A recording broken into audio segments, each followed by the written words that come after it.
spider can. Spins a web any size. Catches thieves just like flies. Look out, here comes the Spider-Man. Is he strong? Listen, bud. He's got radioactive blood. Can he swing from a thread? Take a look overhead. Hey there goes the Spider-Man. Hello and welcome to the Weekly Stuff Podcast with Jonathan Lack. And Sean Chapman. We are here to talk about stuff. This week on the show, Spider-Man Into the Spider-Verse has swung into theaters and into our hearts. Jonathan has been playing more Super Smash Bros. Ultimate, and we're going to talk to you about our plans for the end of the year as we reach Christmas and New Year's and all that. But, yeah, how are you feeling, Sean? I feel pretty good. I am now, as of I think yesterday, I'm on my break. Nice. For this little period before I do student teaching. And so I haven't had a lot of time to do other things, which is why I'm glad that we are able to talk about Spider-Man. Yes. But yeah, it has been busy, and now I'm just slowly transitioning into my little break period before it's all over. I threaded the needle so hard on the end of my semester in terms of getting everything in on time. And my last paper was I got it in Thursday night, Friday being the absolute last deadline. I just finished grading all of my papers this afternoon and got that all done, and I am now done. I am free for a month. I'm driving out starting tomorrow, Sean, so I'll see you in a couple days, and I'm coming back out to Colorado. But yeah, we're recording this. This will probably be a shorter episode than we normally do because our only big topic is Spider-Man. There's been nothing really in the entertainment news to talk about, the kind of silly news that we do. No brand new game launches, although I'm sure you and I are both still working through the just endless orgy of video games that arrived at the end of this year. I know I am. Yeah.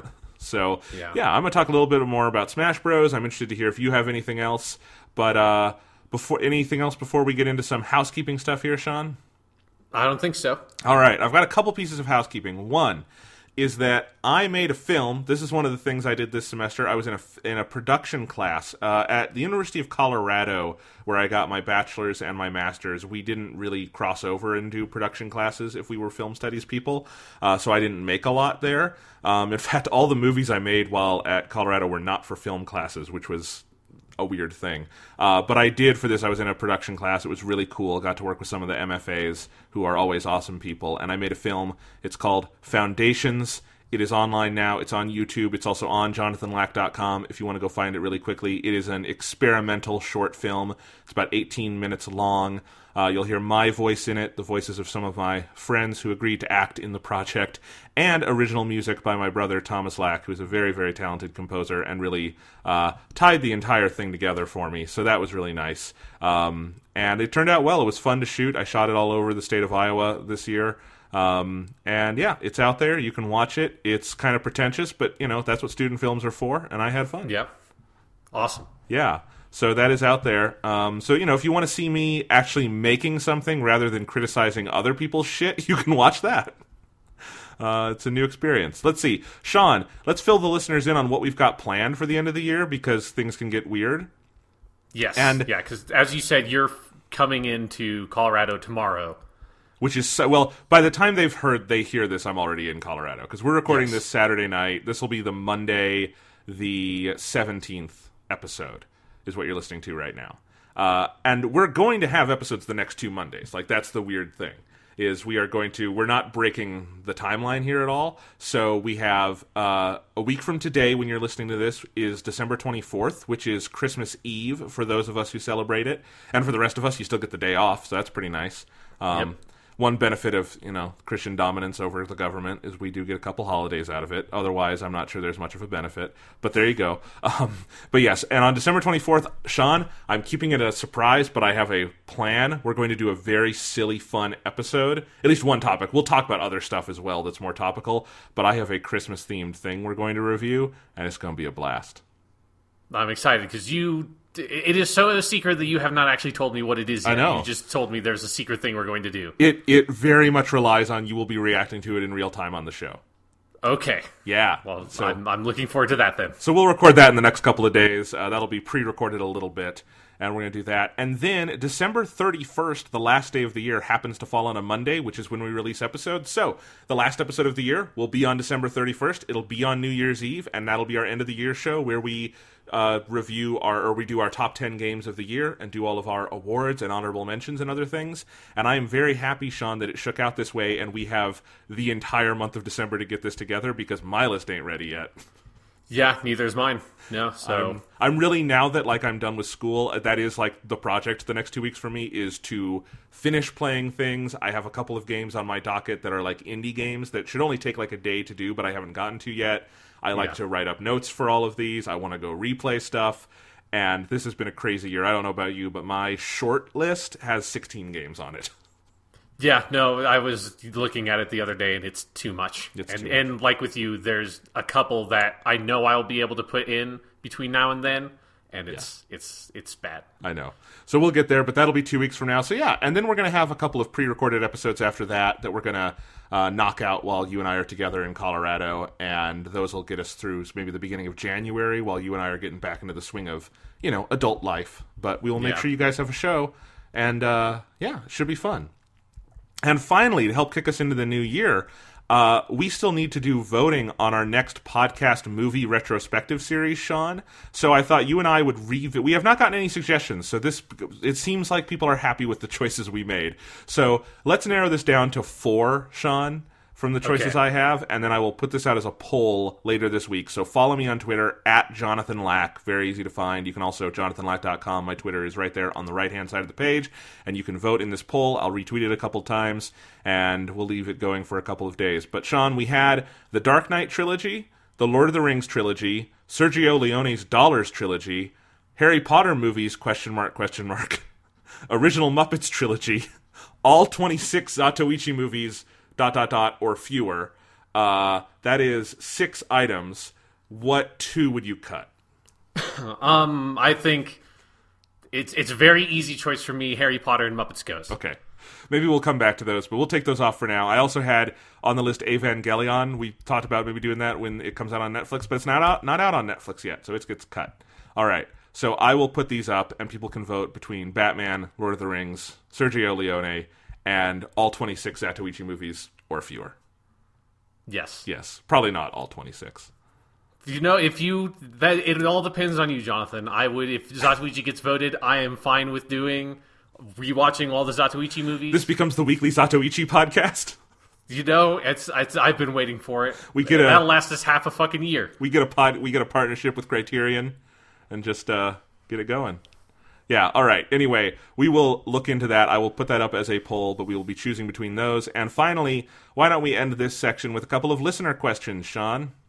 All right, awesome. All right, so listener questions. We have 2 this week that have come in so far. I'll check again by the end of the show if anything else has come.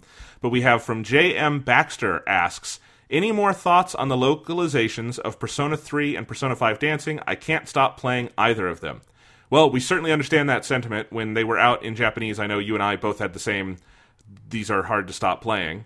Yes, I mean, we both platinumed both of those games. Yes, and I didn't even understand all the language. You did. But let's see. So I have not played any more of these this week because I've been very busy, and Smash Brothers just will not let go of me, which is awesome. But I have not played more of these. I did, however, ask my brother, who has been playing them obsessively and currently has number 1 on the leaderboards in most of the songs in all of Persona 3. He has now moved on to Persona 5. And let's see, we have a couple of thoughts from him. My brother said he thought that the dual audio was nice to have, although the dub is very good. DLC pricing is relatively reasonable, except for Persona 4 Dancing, where you have to rebuy everything if you owned the Vita version, but we mentioned that last week. He also says, and this is actually interesting because you and I talked about this, Sean, when these were out in Japan. He says, I wish people in America would stop saying they didn't put effort into these 2 games. Obviously, they were a little more rushed than Persona 4 Dancing, but the dances and choreography are obviously of very high quality, and the remixes are good. And that's something you and I said during the Japanese release. Yeah, it's clearly each release on its own is lighter in quality, and mostly in quantity of content than the Persona 4 Dancing game was. And so I can understand people being a little bit disappointed for that aspect of it, but it is while it has some fewer remixes, and it obviously doesn't have the huge, ridiculous, massive visual novel mode and all that kind of stuff, there's still a lot of game in there. And honestly, like, I think at the end of the day, I kind of enjoyed the Commu events more than I did the full visual novel story, which had cool bits. You know, Nanako is amazing, and her side of that visual novel in Persona 4 dancing is incredible. But there's a lot of stuff you need to move through for that, whereas the Commu events are, like, really nicely tied into the loop of that game in a way that worked better. I agree, and I think, that's why I'm excited to dive into them a little more now that I am decompressing and have time, and when I'm back home, and I can play some of those and watch some of those fun scenes. But I agree about that. So finally, though, Sean, Thomas sent me an email just now. I haven't read it yet, but I asked him to rank the hardest songs in the game now that he has gotten literally perfect scores on all of them, because he's a crazy person. And by perfect score, I mean you get a perfect on every single note. Yes. He cannot get a good or a great. He has to get a perfect. So, and he's a crazy person. And he ranked the hardest songs for us. He said the hardest is Jalda Bauoth, however you say that, the R beginning version from Persona 5 dancing. Yeah, that checks out. Number 2, Burn My Dread from Persona 3 dancing. That's I think the version that's the group dance. Yes. Number 3, One Night Break. That's the Persona 5 dancing one. Not difficult to get through, he says, but I guess to perfect, it's very syncopated. That's the end theme from Persona 5 dancing. Number 4, he said Reach Out to the Truth dancing on the Persona stage. That's from Persona 4. I guess he ranked all 3 games for us. Okay. He says it's because the rhythm changes frequently. Number 5, Rivers in the Desert, the Persona Super Live P-Sound Bomb 2017 edition from Persona 5. Number 6, Wake Up, Get Out There, Jazztronic Remix from Persona 5. Number 7, Like a Dream Come True from Persona 4. Difficult because the song is swung, but rhythm chart has to be played straight. Number 8, Time Atlas Kitajo Remix. Persona 3 dancing, not difficult to get through, but very syncopated and difficult to get a perfect on. Number 9, Mass Destruction Tetsuya Kobayashi Remix, Persona 3 dancing. He thinks it's more annoying than it is difficult. That's the one that I think is really fast in Persona 3, right? Yeah, that's also the one that, like, their version of this is a remix of that song is we just put, like, this one guitar lick and this one drum, like, beat over the whole fucking song, and it just goes and goes and goes. I am 100% with Thomas on that one. Number 10, Now I Know, Yu Miyake remix from Persona 4. He says it's only difficult because the rhythm chart is programmed poorly. Held notes don't end exactly on beats as you'd expect. Okay, that's very specific. Man, you know, I was watching a video earlier today on Smash Bros. About someone analyzing the changes to Link in this game, and they were getting into, like, the frame count difficulties and stuff. I've never gotten that deep into a video game ever, probably. Thomas is in that territory with Persona, the dancing games. He can tell you all about this shit. Also, Thomas sent us a statement that I guess I'm just going to read raw. I don't know quite what it says, but he had a complaint about something I said to him on the podcast recently. Oh, okay. Okay, he says, as an avid listener of the podcast, I wish to rectify some misinformation you spread about me on the program a few weeks ago. While I admit it is ridiculous to pay for DLC twice, the only DLC I actually repurchased was the Persona 4 Dancing All Night DLC, which amounted to roughly $30. Again, I admit that paying for these songs twice may be foolish, but I believe mocking me for paying extra for some of my favorite games is unfair. You suggested I deal drugs to pay for this on the same podcast that you boasted about paying $15 for background music and paying $40 to import short Dragon Ball movies that, frankly, aren't all that good. If you import all the films, that will be roughly $250 spent on films you've already bought at least once. Thomas, I've bought these like 3 times. I made no judgments, yet you insist on mocking me for my hobbies, so as an avid listener, I ask only for an apology. Well, Jonathan, what do you have to say for yourself? I apologize, Thomas, and I thank you for what is easily the greatest listener note we've ever gotten on the show. Yeah, I apologize on behalf of the podcast, Thomas, and I want to thank you on behalf of the podcast for that massive fucking Jonathan burn you just delivered. It was spectacular. It was pretty good. I deserved it. yeah, you did. Okay, it's a very good point about your Dragon Ball buying habits. Oh yeah, it's a problem. Totally. Yeah. I was actually looking into how much I could get for selling plasma last week. For something. Because I ride the bus every day, and there's a thing on the bus that says, do you want to sell plasma? We will pay you. So it wasn't out of the blue. But I did, and I put the phone down thinking, Jonathan, this is the stupidest thing you've ever done. So because were you specifically, when you saw that, was the first thing you thought of was, oh, I can buy those Dragon Ball Blu-rays. Yeah, it was, if Sean. I sell my blood. It was, yeah. Fucking hell, dude. There's something, there's something wrong. I know. With, like, the Lack family going on with, like, you shouldn't buy the DLC twice. You shouldn't sell your blood to buy fucking Dragon Ball Blu-rays. It's not that important. Don't do it. I didn't actually do it, but I will say I joked about Thomas dealing drugs. He has obviously never done that. I think I came closer to the weird extreme thing than he did. So yes, yeah. Because at the end of the day, $30 of DLC. It's dumb to buy it again. People shouldn't do that. But it's only $30. Yeah, and he didn't decide that he had to buy it again. It was, dumb corporate decision. Yes, well, I'm saying that even if the dumb corporate decision I is made, don't fucking buy the DLC again. Just don't. All right. Well, anyway, second listener question. That first one took longer than I thought it would. Anthony on Twitter asked, are you interested in getting any of the big game releases in January, like the Tales of Vesperia remaster, Kingdom Hearts 3, and the Resident Evil 2 remake? And I say to Anthony, why are you trying to give me a heart attack? Why are you trying to make me... I'm trying to get through the end of the year. You're making me think about how it starts all over again in 2 weeks, and there's no down period. Remember when there used to be down periods, Sean, where we would go 4 months without games, and I would replay Metroid Prime, or be like, I've never played Castlevania, let's play some Castle... There's none of that anymore. It sucks. Yeah, because it used to be that you had a holiday, and it was fucking crazy at the end of November. Unless Nintendo had a big thing coming out, nothing came out in December, nothing came out in January, nothing came out in February. EA and Ubisoft would shit out something, a bunch of stuff at the end of March, at the end of their fucking fiscal year, and then you'd have nothing until fall. It was oh my god, look at all this time I have to play video games. Now, we're just perpetually buried under video game releases, and it is frightening. But, to be serious about Anthony's question, I mean, it is a good question. Yeah. I'm not sure.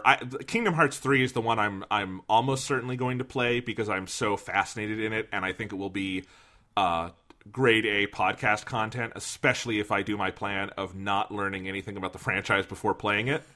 I'd love to play that Resident Evil 2 remake. It looks great. I'm not sure if I'll have time, but it looks fantastic. Yeah, of those, Resident Evil 2 is the one that I'm most likely to pick up.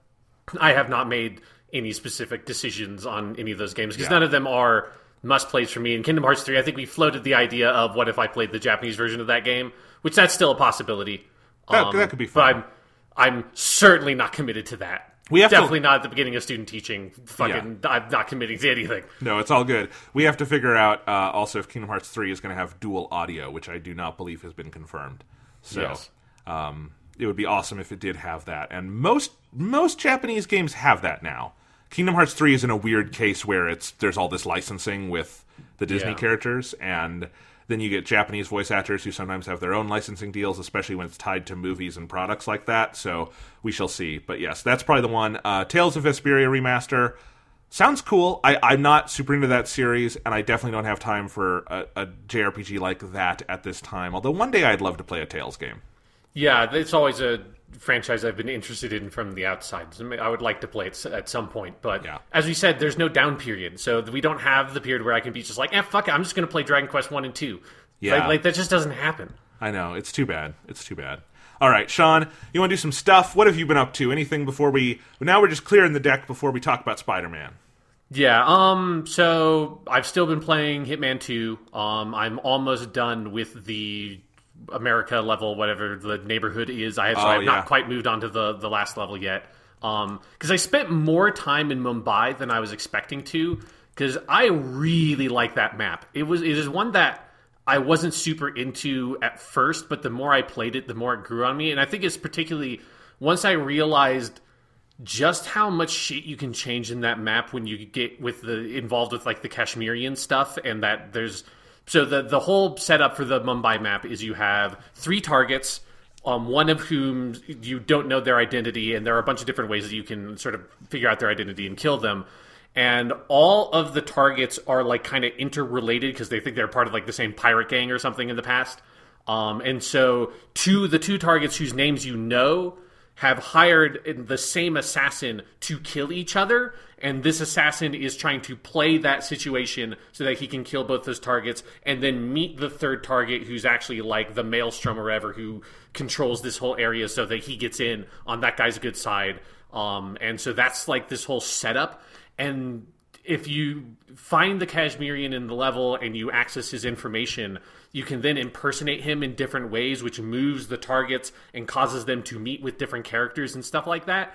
And that whole aspect of the map I find utterly fascinating. It's got the most interesting narrative content of any Hitman map, like within the map itself, that I've seen, because I just love the interplay between these three strange figures, one of whom is like a corrupt Bollywood actor, one of whom is the slum queen, who's just like sort of set up in this whole sort of like the slum neighborhood area and is using her power and influence to manipulate and control people. And then you have the Maelstrom, who's this like dark, pirate figure that is in the background, who is operating this whole fucking gang that is patrolling the streets. That whole setup, while like kind of annoying at first because it makes the map a little bit difficult to move around, and you have to, get your head around what are the different ways that I can expose the Maelstrom's identity. Once you get used to how to do the map, like I just find the Mumbai map is so full of really crazy possibilities. So I played that map actually like well past I got level 20 mastery, just to see what other weird shit I could do in it. Nice. I'm still not super into that map. I kind of maybe I'm still in that phase you were at earlier on with the map, where it's like, to me, it's like it's so big and daunting. I'm not always sure what to do with it. My favorite two things I've done in that one are the assassination that involves a giant stage fan and blowing them off the roof. That one's fucking great. And then I did half of the Kashmirian thing. I didn't realize until I was looking at challenges like last week. I haven't played Hitman 2 since our last podcast, but at some point I was looking at the challenges and I realized, oh, the Kashmirian dude, he's trying to assassinate two of them? And I'm like, I gotta get in on this and try to figure that out. Because I only set it up for one of them, and I guess I just missed whatever else was going on. But yeah, it's at the very least, it's one of the most technically ambitious maps they've ever done. Yeah. And it's really interesting to look at. I do love all the Bollywood parody stuff. That was fun. Yeah, that stuff's really good. The other thing I have been doing is I have started rereading the Dragon Ball manga. Yes. Because we've been getting deep into the Dragon Ball on this podcast again, and I don't think we never really talked about it on the podcast when it was happening. Jonathan has just shown me This is one of his like 50 copies of the fucking manga he's got. Yes, this is right next to me, Sean, is my bookshelf where I've got the entire English run. And I can't reach them because they're on the bottom shelf, but the run that you're about to talk about, which is the oversized magazine versions. Yeah, so we probably mentioned it but never really got into it on the podcast a couple of years ago. They released in Japan these, I think they're called the Legends versions, that they are basically reprints of the Dragon Ball manga in Japanese, but it's in the original Shonen Jump format, so it's the same size, the same materials. It's even got the Shonen Jump pirate logo and stuff on the edges and stuff like that, and a lot of it's not a full reprinting of how they would have been in the magazine to the most specific details, but it's got a lot of those ancillary details, and kind of the paratext is there in some form, which is really cool. If go back to my whole discussion about Spider-Man comic books and the best way to read them, you'll know how much I like that shit. It's also got the original color and stuff, which a lot of it is two-tone color. It's not full color, but that's there. And you can see in the original Tankobon,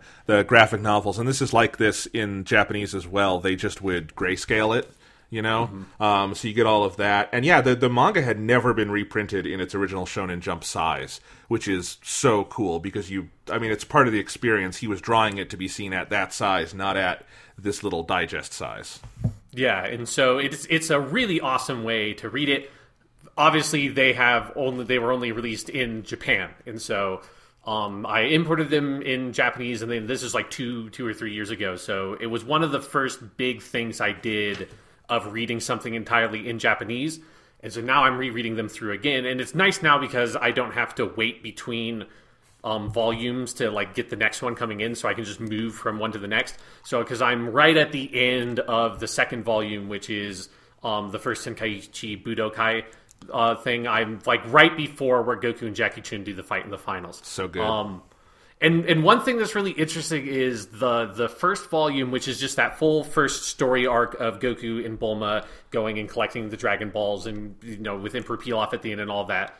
That's the first volume, and it's so interesting going back to that because it's so different in so many ways. It's like in significant ways and in less significant ways that I'm always fascinated by, like the original sort of depiction of Goku, where one, he is drawn pretty differently. Like his hair in particular is very different. It just kind of like sticks straight up, and it doesn't have like the elegant kind of like curve to it, and he doesn't quite strike the right Goku silhouette, and Toriyama doesn't quite sort of center on this is how Goku's hair should look until about halfway through the tournament arc. And so that's really interesting. But it's also just fascinating seeing this, it's kind of like when we talked about Star Wars Episode 4 on that Star Wars podcast about going back to the original version of this thing that generated this whole franchise and trying to imagine like the possibilities of like where it could have gone and what it would have been like in other circumstances. When you read that first story arc, it's not necessarily like cemented to me that Goku is the protagonist of the series and that you would follow him definitely in the next story. Like I could very easily imagine like that exact story arc playing out, and you get to the end and Goku's like, I'm going to go to Muten Roshi's place and I'm going to go train with him. And Bulma's like, well, me and Yamcha are hooking up and we're going to go back to the capital and other adventures are going to happen with us. And they kind of split up. There's a very easy version of this where you follow Bulma for the next couple of chapters before she and Goku meet up again, rather than following Goku for the next couple of chapters and then meeting up that way. And it's just really interesting going back to something like that and trying to imagine the different possibilities of what could have happened, because it's very easy where we are now to think, oh, well, this is the way the story had to have been told. But when you look at that actual moment, it's really easy to imagine that it could have gone a totally different direction. Oh, yeah. I mean, it's fascinating to me because the thing to remember is that, Dragon Ball Chapter 1 comes out maybe the very next week. I'd have to check the dates, but like right after Dr. Slump, the last chapter of that. And it, in its first arc especially, is more of a gag manga than it is you would not call... I mean, Dragon Ball is consistently funny, but it is not a gag manga, whereas Dr. Slump, that's what it is. There's no, like, laws of physics, there's no rules to anything. It breaks the fourth wall consistently. Dragon Ball does not as much of that as Dr. Slump, but it does that. Even in the tournament arc, there's the one where Krillin is fighting, and he beats the guy because he has no nose. And it's not that he has no nose, it's that Bulma reminds him, you have no nose, you can't smell this super stinky guy. And there's just moments like that, clearly by the time of the Z portion of the manga, you are in a very, very different place. I mean, there's a couple of things that happen that are like the things that I always forget happen in Dragon Ball. Like, there's the whole part where there's the bunny gang, basically. Oh, God, yeah. Usagi-dan, that it's just this very random portion that is on their way to getting the last Dragon Ball that is held by Pilaf's gang. And they stop in this random city. Bulma is wearing the bunny suit because of all the shit that happened, and she gets mistaken for being part of this gang that is run by this like bunny gangster who's an anthropomorphic bunny who has the magic power to, when he touches people, they turn into carrots. And Goku defeats them with the help of Yamcha, and then Goku uses the Nyoibo, or the power pole in the English dub, and uses that and extends it all the way up into the atmosphere and puts them on the moon, because there's a whole Japanese like legend about bunnies on the moon pounding mochi cakes. And so Goku literally leaves Earth, goes to the moon, and leaves them there, and then comes back.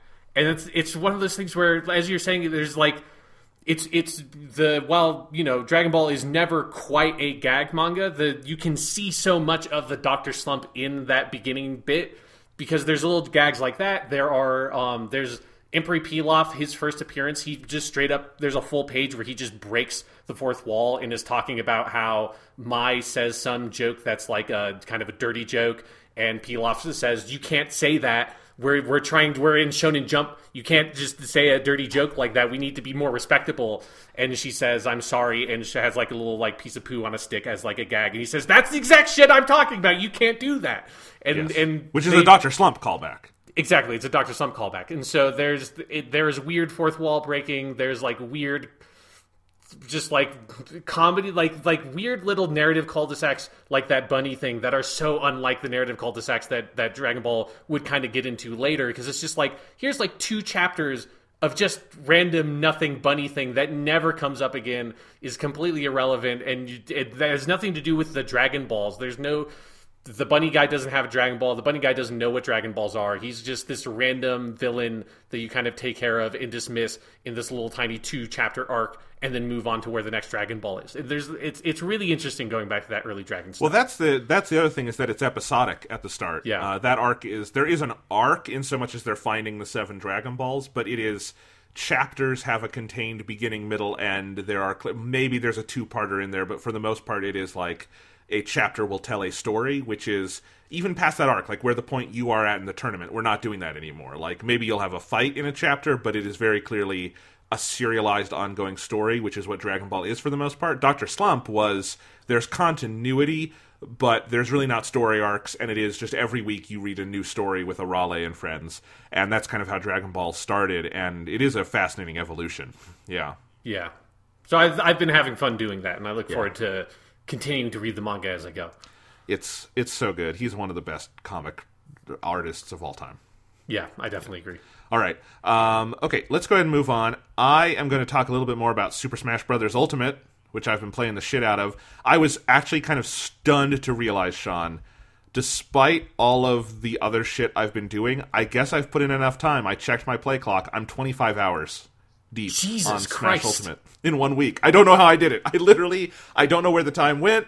It seems accurate, but man, it's crazy to me.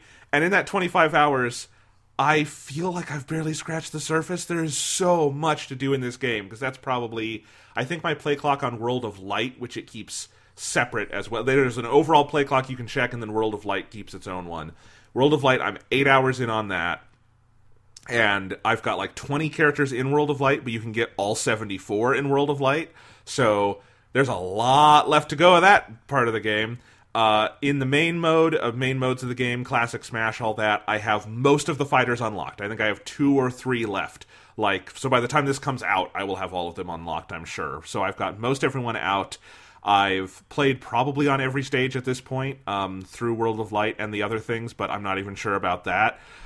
There's just so much to do. Thomas and I, my brother, have spent a lot of time playing, and we've found, like, we'll go to play online, and we'll just be in chat, and we'll be talking and playing the game, and then suddenly it's an hour and a half later, and it's just like, oh my god, I didn't realize. The time just flies by, and it is such a good game, Sean. It is so good. You said this about Hitman 2 a couple weeks ago after you'd played a little bit of it, which is you were saying, like, you weren't sure about what you were going to do about Game of the Year because in your heart, like, Hitman 2 feels like just the best game of the year. You said something like that. That's kind of where I'm at on Smash Ultimate. It's like, I don't quite know what argument I would be making on there being a different Game of the Year. It's on some level, because Smash Ultimate is so refined. It is so feature-rich. Within being feature-rich, everything feels like it has a place. This is the first Smash Bros. Game where it doesn't feel like there's a single filler mode in it. You know, like there's always in the Smash Bros. Games, there's something like Home Run Contest, or in Smash 4, there was that horrible board game mode in the Wii U one, or something like that, where you're like,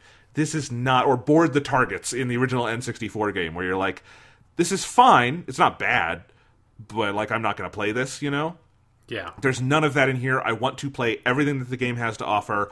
And there's also no filler characters. That's the most stunning thing to me about this. And I think it's kind of the most undercovered thing in a lot of the reviews I've seen so far, because those reviews had to be pumped out very fast and probably did not have a lot of time with each character. In fact, here's a great statistic, Sean, on how much shit is in this game. This was pointed out in a Game Explain video on YouTube, so I cannot take credit for this. But, so there are 74, I believe, fighters in Smash Bros. If you spent just 20 minutes playing with every fighter, which is a very short amount of time, like play 2-3 matches with them, right? That's 25 hours.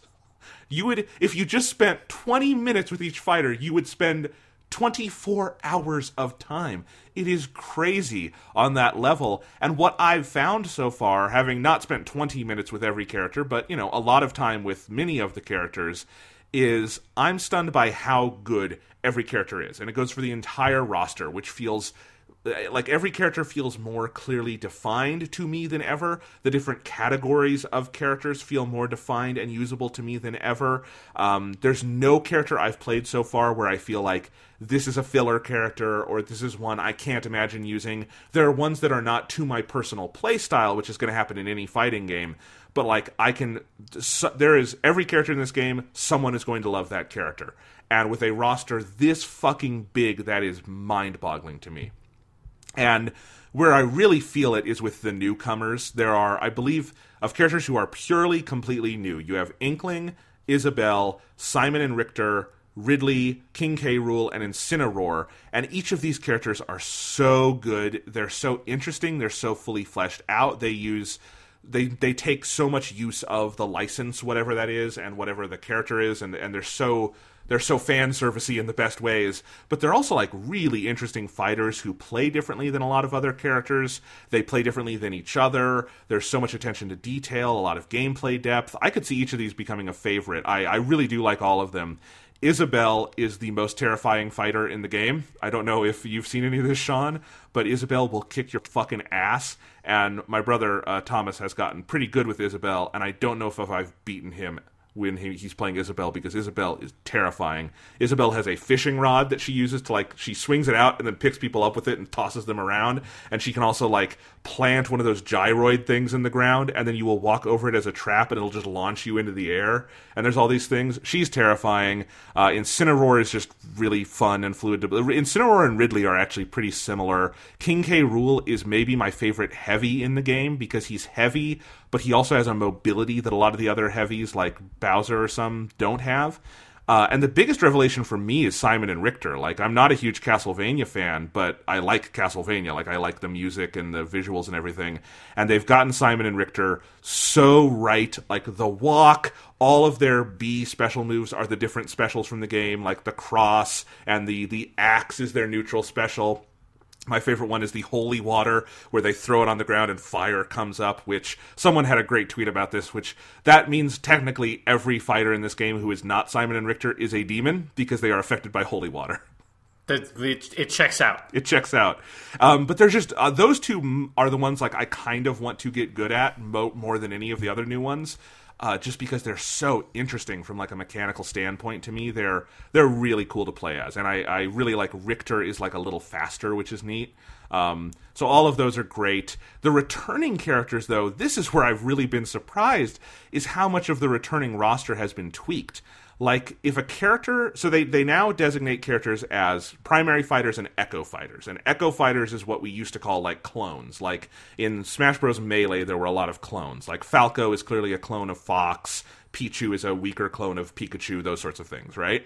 Now they call those echo fighters, but they've also taken a lot of characters who used to be clones and said, okay, these are not echo fighters anymore. And it's not that they just were, like, trying to be prideful about it. It's that they literally changed the character enough that it's not an echo fighter. It's very clearly not a clone. So, like, there are 3 versions of Link in this game. There's adult Link, there's young Link, and there's Toon Link. And you would think, well, young Link was a clone of Link, and then Toon Link was a replacement of young Link. Why do you need 3? They've really shifted those up. Like, Link is almost a different character than he is in the other Smash Bros. Games, because he's Breath of the Wild Link now, so all of his equipment is more tied to Breath of the Wild. So, like, his bombs, they're not the normal bombs, they're remote bombs. So you drop them, and then you can activate them later, and obviously people are getting good at that in really crazy ways if you watch some of the videos online.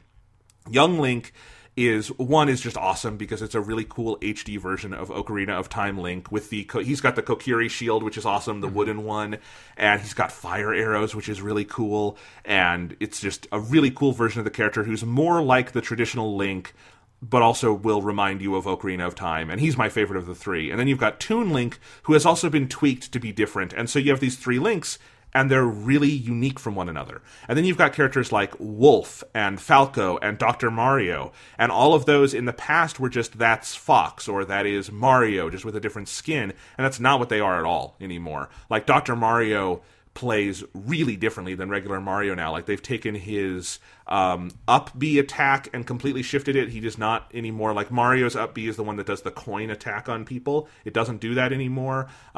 His down A is very different. Like, there's a lot of just differences there. Wolf I just unlocked earlier today, and he is fucking awesome, and he's very much not a Fox clone anymore. He's really cool to play as. So that's all really neat. And then when you do get to the actual Echo fighters, the Echoes are really cool too, because while they are clearly clones of the basic moveset, they often have subtle movement or speed or weight differences, and they make one of the two like more preferable for a certain playstyle. So, for instance, my sort of main in the game so far is Dark Samus, because I've always been good with Samus. I love Samus as a character. I love the Metroid series. Dark Samus, one, is just really awesome. Really, really, really makes me want Metroid Prime in HD on the Switch, because they put so much detail into Dark Samus's weird, like, armor skin stuff. But Dark Samus is also, like, floatier. She's more agile than Samus. She's got different, powers here and there, like the missiles look a little different and play a little differently. So that's really cool, and I think I prefer her just a little bit to base Samus, or as I mentioned earlier, Richter is quicker than Simon, and you have like trade-offs with power. It's really cool. It can lead to some really unexpected favorites in the roster, and again, nothing feels like filler. Like, I've found myself, for instance, Peach is never a character I've been very good at or played much as. Daisy is an Echo who's new in this game that made me want to go play as Daisy, and I was like, this is actually pretty interesting, and I got fairly good at Daisy the other night playing online, and that was fun. Or like Roy from Fire Emblem. I've always liked, even though Roy is not in a Fire Emblem game that's ever come out in the United States. Okay, Kid Roy is in the epilogue of the GBA Fire Emblem, because that's a prequel to the one he's in. But Roy is otherwise, adult Roy is not in there. So I've only kind of played him out of curiosity, but now there's a clone of Roy, or an Echo, that is Chrom from Fire Emblem Awakening, who's a character I love, which I believe that's Troy Baker, gets Troy Baker into the Smash Brothers universe, which is nice. And Chrom is like a slightly different clone of Roy, and he might be my new favorite of the Fire Emblem crew, of which there are, I think, 7 characters in this game. A full 10th of the roster is Fire Emblem. A little under a 10th. But yeah, it's really cool. Then you've got all the stages. They're all so great. It's easy to wish we had more purely new ones, because I think there's only 4 or 5 that are all completely new.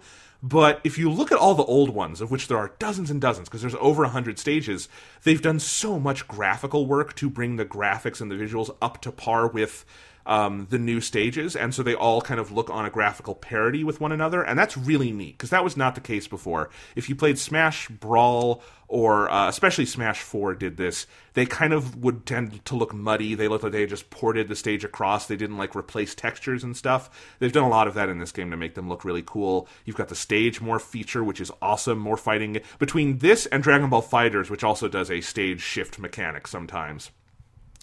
More fighting games should do that. It's really cool. But anyway, Smash Ultimate, it is so much video game, and it's awesome, and I love it. So yeah. Cool. All right. Anything else to say there? I have not played it. You've not played it, yeah. Okay, right. here's my, because Link was my main in Smash Brothers and Melee. I need to know 2 things. Does his side smash attack still do 2 swipes? I don't know. I haven't played enough with him. Okay. And do you know if his jump down A still does the Zelda 2, like, stick the sword down and kind of, like, bounce on the thing? I believe so, yeah. Okay, good. I believe that's still in there. It's mostly the equipment side of things, because Link is a really interesting character in the roster at this point, because in the first 2 games, he was one of the only sword users. In the N64 game, he's the only one with a sword, and in Melee, it's him and then the 2 Fire Emblem guys. And now you've got all these Fire Emblem characters, you've got Shulk, you've got Cloud, and for all of them, the sword is much more central to their attack stuff, whereas Link is a swordsman, but he also has all this equipment. He doesn't have a counter the way the other swordsmen have. So, like, I've actually gotten worse at Link over the years because I play the other sword characters so much, and then I go to play Link, and, like, consciously I have trouble untangling that. And I think they've done a good job of differentiating him even more here, giving you the other 2 Links as options. Like, I'm curious, Sean, what you'll think of this Link, and then what you might think of, like, Young Link or something.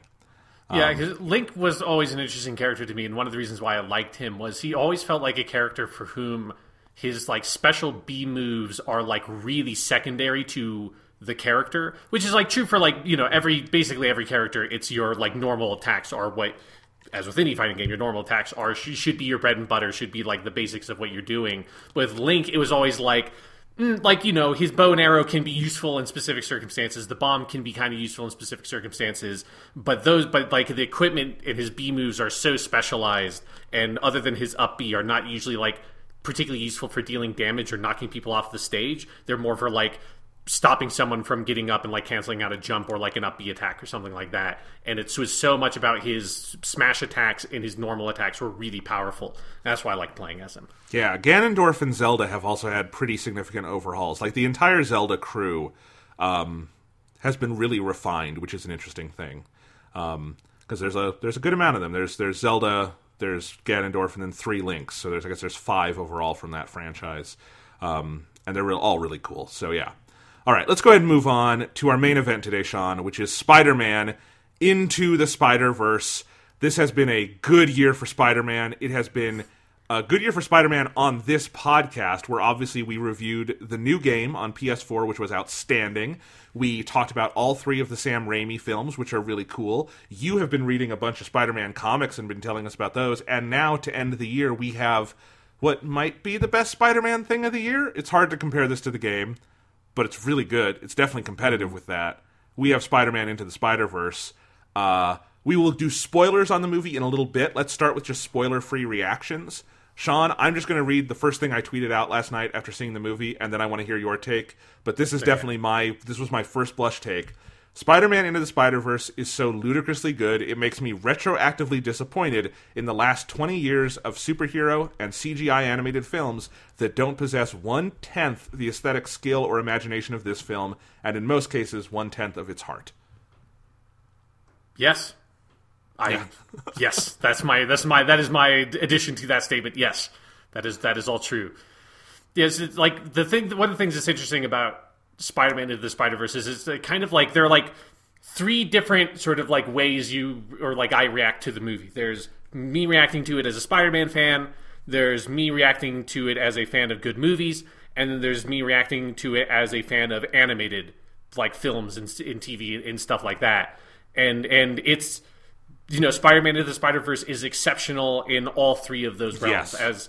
As a Spider-Man fan, it has some just like ludicrous fan service that just made me smile constantly throughout the entire movie, whether it was like a small inside joke, like the representations of all the different characters, like them making Prowler really cool was a first in my experience for Spider-Man, where Prowler is the purple villain in the movie, and Prowler kind of sucks. I've been reading. I took a bit of a break on that Spider-Man comic reread, but I was reading a lot of that Prowler stuff, and fucking Prowler's so dumb and lame, and they make Prowler super cool. All the different spider people represented are fucking awesome. Miles is great, and so as a Spider-Man fan, it does all that stuff perfectly. But then, as a fan of good movies and just good storytelling on its own, I think the movie has such a sense of heart and purpose with telling Miles' story. It is, while there are a lot of different spider people in the movie, it is very much Miles' story. It's his origin story and how this version of Miles Morales becomes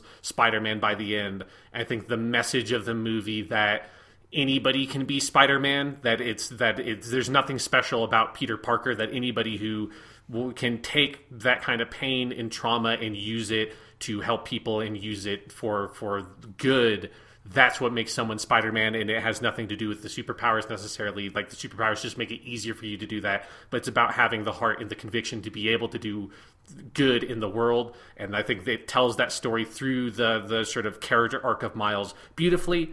And then there's just being a fan of animation and being someone who has been perennially disappointed in Western CG animation and the very sort of like dead end like block we reached with 3D CG animation with fucking like Toy Story or however early it was. It's Toy Story, because Toy Story was like, the easiest thing to do in CGI is to have people who are literally made of plastic, because we can do that, because in the early days we couldn't do textures.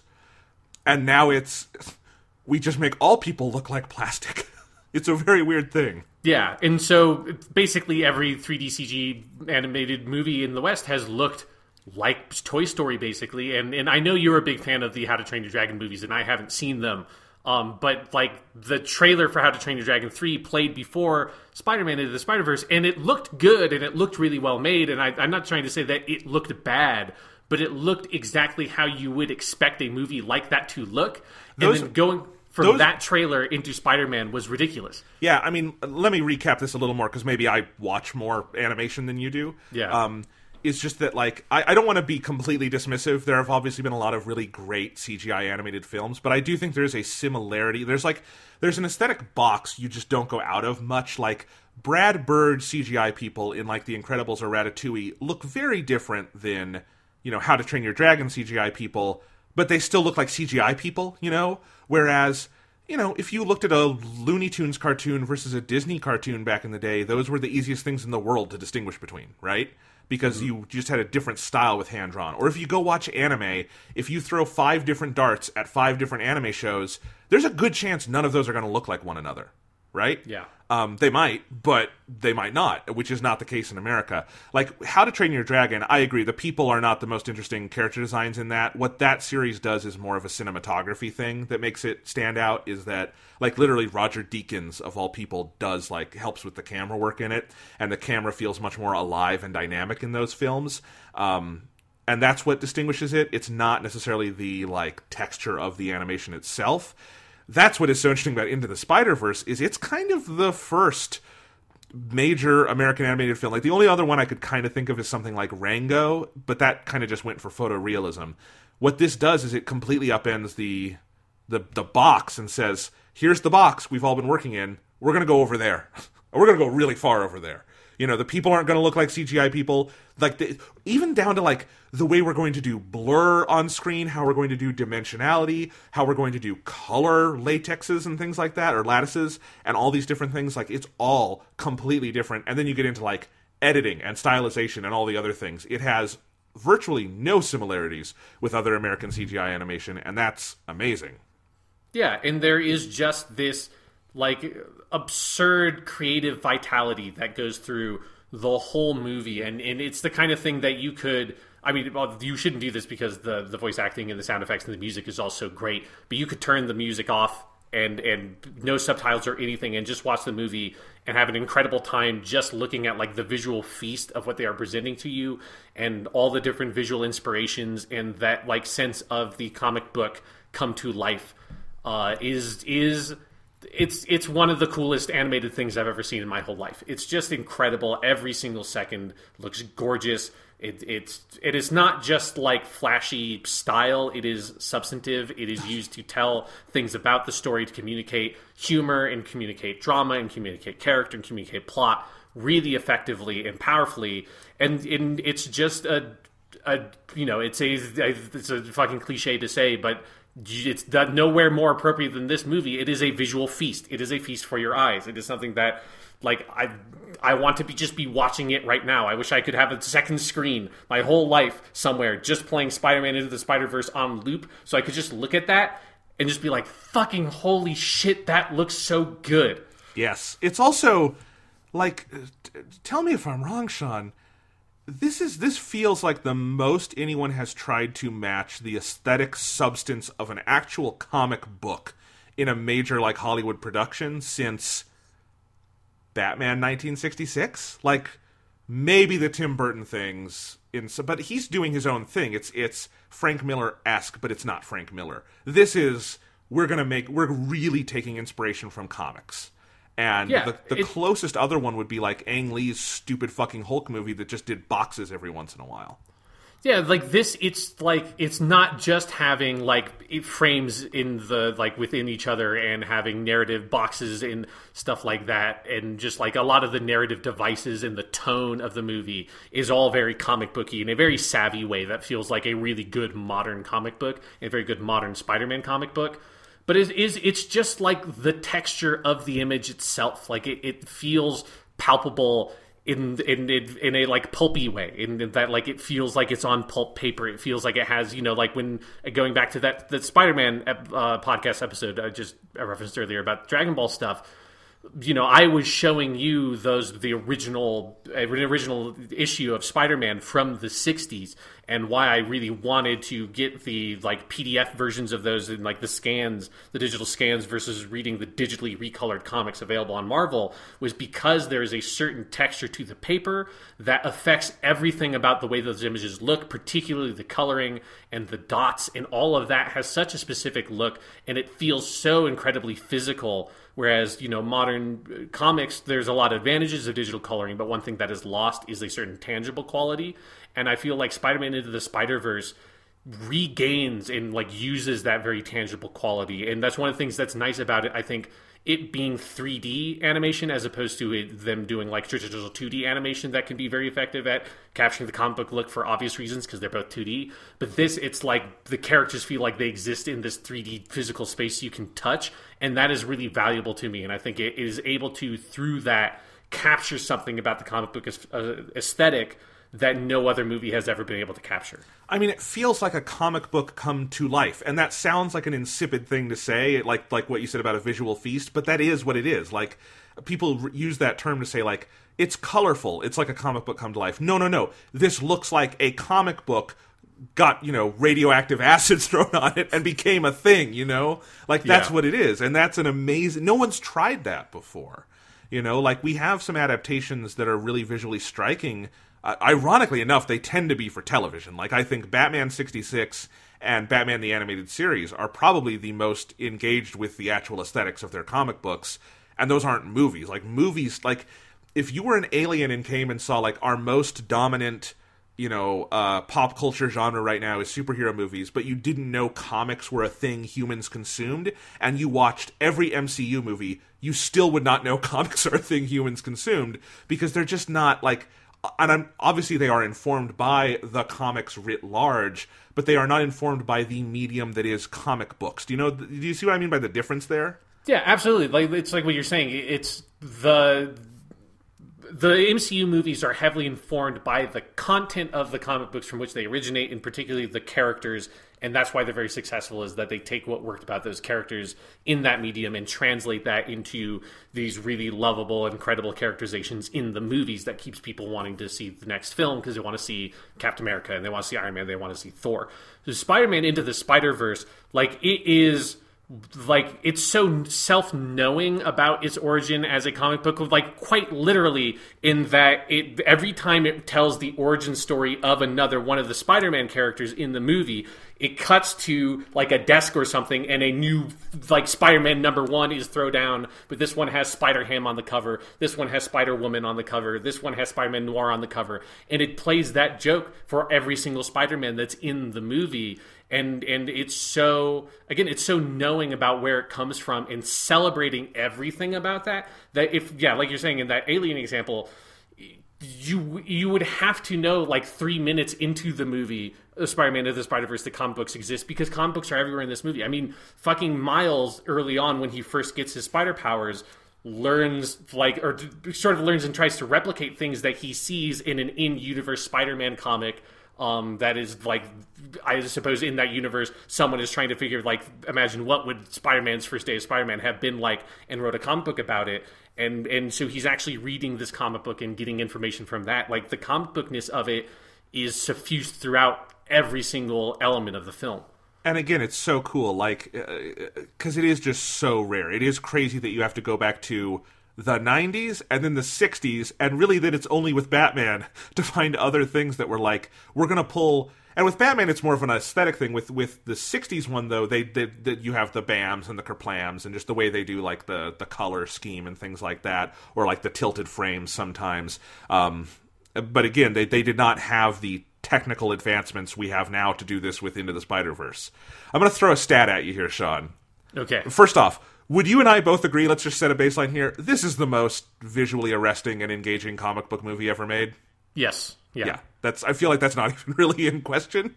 I would go somewhere in the same realm as maybe The Dark Knight on IMAX, but it's not this. This movie cost $90 million to make. Yeah? Yeah. Now, $90 million is a lot of dollars. I would love to have $90 million. You would love to have $90 million. Think of all the Hitman I could have. I could just I could fund my own Hitman game with $90 million.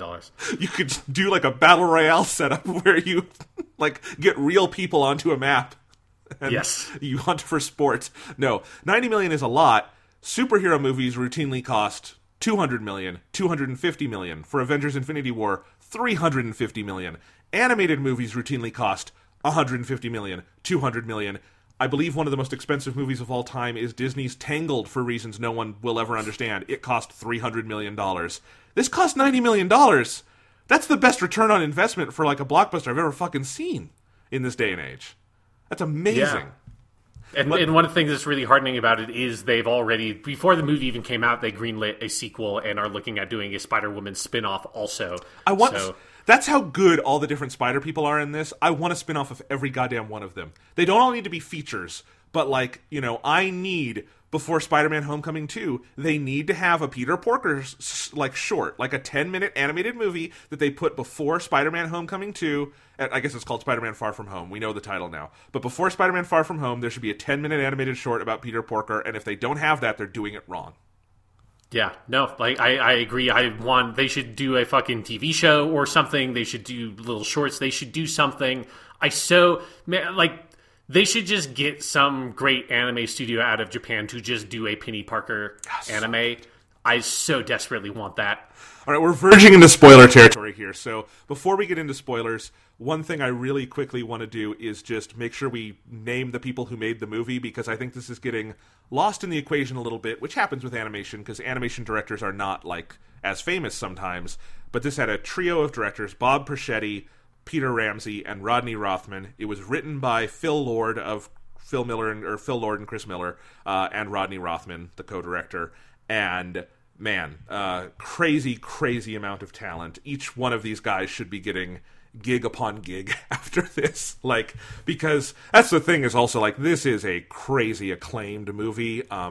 It's been getting not just critical acclaim but critical awards. I think there's already a growing sense that if this does not win the Oscar for Best Animated Feature, something is seriously awry. It won't. The Incredibles 2 is going to win that because it's the Pixar movie for the year. That will be stupid. This makes The Incredibles 2 look like a direct-to-video sequel. It looks so anemic in comparison. But yeah, this is such a good movie. If you're going to bow out for now, because we're about to get into spoilers, and you haven't seen it, you should. You should bow out, go see the movie, come back, listen to the rest of this. It's a great film. And it's kind of the rare comic book movie that I would recommend to just about anyone. Like, you know, with an Infinity War or an Ant-Man or something, we have to be very careful about, like, you know, it's for a certain type. I mean, Infinity War grossed $2 billion, so I guess it's not that niche. But you know what I mean. Like, you have to have seen a lot of movies. There's a lot of people in my life I know who just don't like superheroes. I think just about anyone could enjoy Into the Spider-Verse. It's that kind of good. Oh, absolutely, yeah. And it's not contingent upon you having any, like, knowledge of Spider-Man outside of, like, the knowledge of Spider-Man that literally every single person on the planet has, right? Yes. Like, it explains everything about what you need to know about Spider-Man within the movie, and just plays off of your, like, innate understanding of the character through existing in popular culture. All right, so let's go ahead and talk about the movie. Spoilers from here on out, where they will come in. One of the things that is really striking about this to me, Sean, just as a piece of storytelling, is how ridiculously polished it is. And that's one of the striking things that you get out of animation, is animated movies, they can be crap, obviously. You know, all the DreamWorks movies that aren't How to Train Your Dragon exist. But a lot of animated movies tend to be just narratively a lot more secure because they take longer to make. You know, you cannot crap out a script and, like, rush into production. That's just not how animation works. You can't start an animated movie without a script the way you can sometimes with live action films. You know, like, I think one of the reasons why Pixar was seen as, like, so revolutionary in the early 2000s, like, they're great storytellers. I don't know if it was necessarily that, I mean, those people were obviously very, very talented, but part of it was just that, well, yes, when you take 5 years to make a movie, you're probably going to spend more time thinking about your story, and you have to spend that amount of time making an animated movie like this. And this is as we said before, it is utterly baffling that it took this long to have a theatrically animated superhero movie. The last one, based on a pre-existing property being, like, you know, Batman Mask of the Phantasm. It's been a long time. There should be more. Animation fits comic books, one might say. But we finally have one, and that's one of the things you get is you're like, oh, right, this is a superhero movie made with the polish of a animated movie.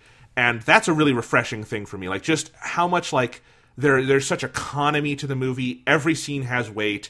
There's really no wasted space. There's no wasted gags. There's no wasted character moments. It's very well paced. Its themes are so well laid out. Its story is so well laid out. And it makes you look at something like an Avengers Infinity War that is really good. I really loved that movie. It's a lot of fun. But you can see where, like, this is not a script they spent 2 years writing. You know? Right. Or plenty of good... There's less good superhero movies, too, we could point to, that are more clearly disastrous. But even with, like, really good ones, good live-action movies don't tend to have this level of polish, to me. This one has that.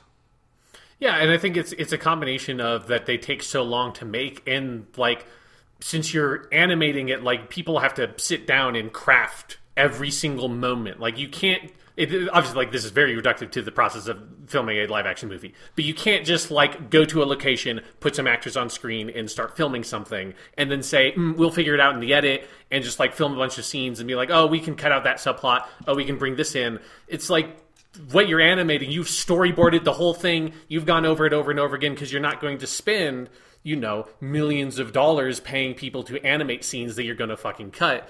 Generally speaking, there's no such thing as a deleted scene in an animated movie. Exactly. Like, you might have, like, trimmed some things in eventual edit to be like, maybe, like, in context, this was, like, we should trim this shot a little bit or something like that. But, yeah, any deleted scene or something is, like, a weird animatronic that was aborted, like, 25% into the production of the film and is so far behind where the actual movie was that it doesn't even really make sense as a deleted scene anymore. And so the process... like, the laborious process of having to craft the movie from nothing also means that you then don't ever run into scenarios where it's like, oh, well, we don't have this actor for this week, so, you know, and unfortunately we're, like, filming on this location and we need, you know, there's, like, all the practicalities of live action filmmaking that can change things, whereas with animation, it's, we are making everything from the ground up, every single element of the frame, every single line of dialogue, every single scene transition, everything about what the movie is has been handcrafted by these people from the ground up. Nothing is just given. You don't just have a set. You don't just have a character aesthetic from an actor. You don't have any of that. Everything has to be crafted from nothing. And so that's one of those elements that gives animated, like, content, I think, that element of, like, when it's, particularly when it's a movie and they've had all this time to do it and have been time to redo it and rethink how they're doing it and reapproach it in different ways and get that whole process, it has this incredibly slick feel to it. And as you said, every single scene, every single moment feels like it has weight and purpose, and it builds to something greater about the movie.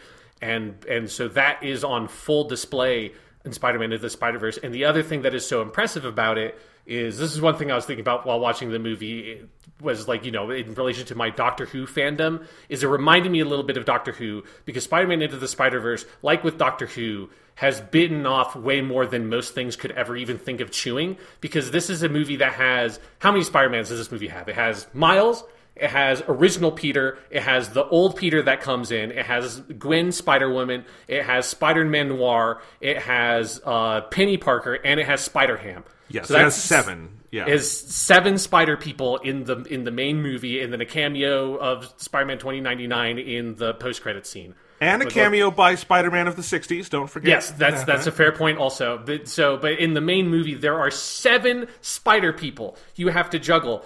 No fucking movie has to do that. Nothing has to have 7 versions of the main character, one of whom is a fucking pig, one of whom is an anime girl with a mech, one of whom is like a weird parody of noir fiction voiced by Nicolas Cage, who exists in a world that's entirely in black and white, and so he's utterly captivated by a Rubik's Cube because he can't see the color in it. Like, it's such an absurd premise. The movie is so surreal in its construction. It's this like really strange postmodern animated film that like actually feels postmodern in a legitimate way, and yes, like what it's interested in the very form in which it exists, which is one of the reasons why I think it's getting that kind of critical attention. Is that otherwise, you know, weird comic book bullshit, most like major film critics have no idea it even exists, would ever be interested in it. And it would normally, I feel like, sort of like pass this movie over and not pay attention to it the way they would pass over most other what are like lower budget, not particularly heavily advertised at first movies. I feel like this eventually got buzz because of its aesthetic, but it draws so much attention to itself because it feels so critically informed about itself, the world it exists in, and it just is so smart about being about Spider-Man and being about comic books and being about superheroes and approaching these things in like what is a like legitimately sophisticated fashion, while also having the crowd pleasing elements of you have 7 fucking spider people in this movie. How awesome is that?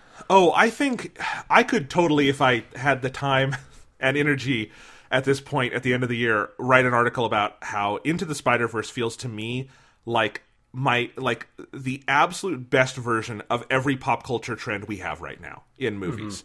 Like the meta narratives, which this movie is heavily into, right? Because Spider-Man is a thing, it's very meta about the nature of Spider-Man.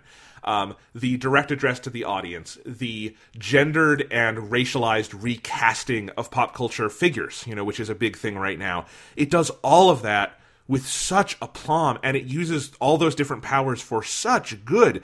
Like, I think the thing that summarizes my emotional reaction to this movie more strongly than anything is that this is a movie that both has Peter Porker Spider-Ham in it, and a moment at the end where Miles just gives a little monologue about, like, I never thought I could be Spider-Man, but I can be Spider-Man. Anyone can be Spider-Man. And I teared up at that. I really legitimately, there were tears in my eyes because Miles is such a good character. That is such a beautiful message to have. The movie earns that message so fucking hard. It does not phone in an inch of that. And the presence of Peter Porker is not a contrast to that. It is helping to build that message. It can be silly. It can be a tonal diversion. But it's also like, weirdly, if Peter Porker weren't there, I don't know if the message would resonate as well. Now, there are other versions of Spider-Man in this that help that message resonate even more, but, Peter Porker and Miles Morales are about as different as they get. Yes, yeah, and you have a literal cartoon pig man on screen. Yeah, and whereas Miles feels like the most real character maybe I've ever seen in a superhero movie, like, honestly, but certainly in a Spider-Man movie, because you have, like, Tobey Maguire's Peter Parker is great, but he's John Hughes Peter Parker, or Andrew Garfield's Peter Parker is the punk kid you want to punch in the face Peter Parker. Tom Holland feels mostly like a real kid, but he's a movie kid. Miles Morales feels like someone I could go meet or have a conversation with or see on the streets of New York. Yeah, or like we've spent time with teenagers through like the education stuff, and Miles 100%. There's that great scene with the teacher where she says, like, he has gotten a 0 on this true false quiz. It's like, if you blindfolded someone, gave them a true false quiz, what would they get? 50%, exactly. And she changes the 0 into 100. And like, there was like something in that interaction in that moment that felt very honest to me in this like very heightened movie superhero kind of way. And it's, part of the whole sort of like almost montage at the beginning of the movie setting up Miles as a character.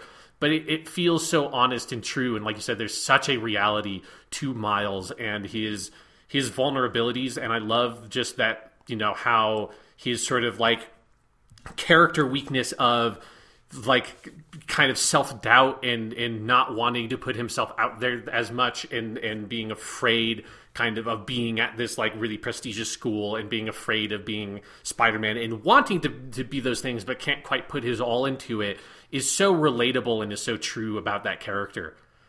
Absolutely. Let's talk about Miles because, good God, they nailed it so hard. I mean, I think people are going to have a real reaction to this film, and I think it's because they got Miles Morales right, and they finally did a non-Peter Parker Spider-Man. They took this very popular alternate incarnation, and they did it as right as anyone could possibly do it, I think, in a major motion picture. And they did it in the same movie where they had 7 other Spider-Men. There's no reason you have to do Miles Morales and 7 other Spider-Men. My understanding is that Ultimate Spider-Man does not have 7 other Spider-Man when Miles is created. No, because okay. it's just him because the last Spider-Man was murdered, and so yes. it's just Miles coming up as Spider-Man.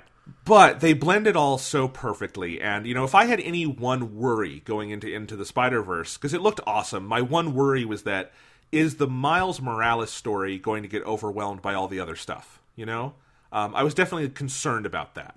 And not only does it not, but the other stuff really bolsters Miles' story. I'm amazed at what focus the film has from beginning to end of, it feels like the central question of every scene is how do we further Miles' character arc? And we can have other character arcs. Like, I think Gwen Stacy in this is a really cool character. I think the older Peter Parker, voiced by Jake Johnston, he's got a great arc in this. His last moment, or the second to last moment, when Peter throws him back through the dimensional portal, really moved me, because it's like, I love the idea of a Spider-Man who is that vulnerable about the simple act of going and talking to Mary Jane. We haven't seen that before, on film at least.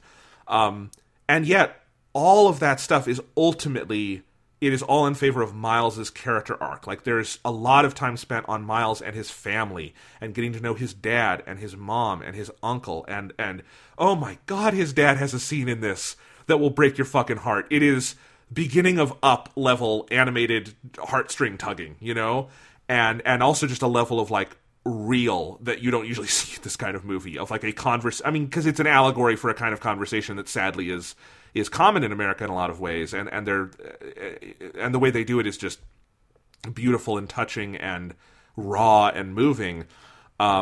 And I think Miles I think Shamik Moore is the guy who plays him. It's a great vocal performance, just perfect voice for that character. I came out of this with, like, I am now a Miles Morales fan. He's my favorite Spider-Man. I fucking love this Spider-Man. He is so awesome.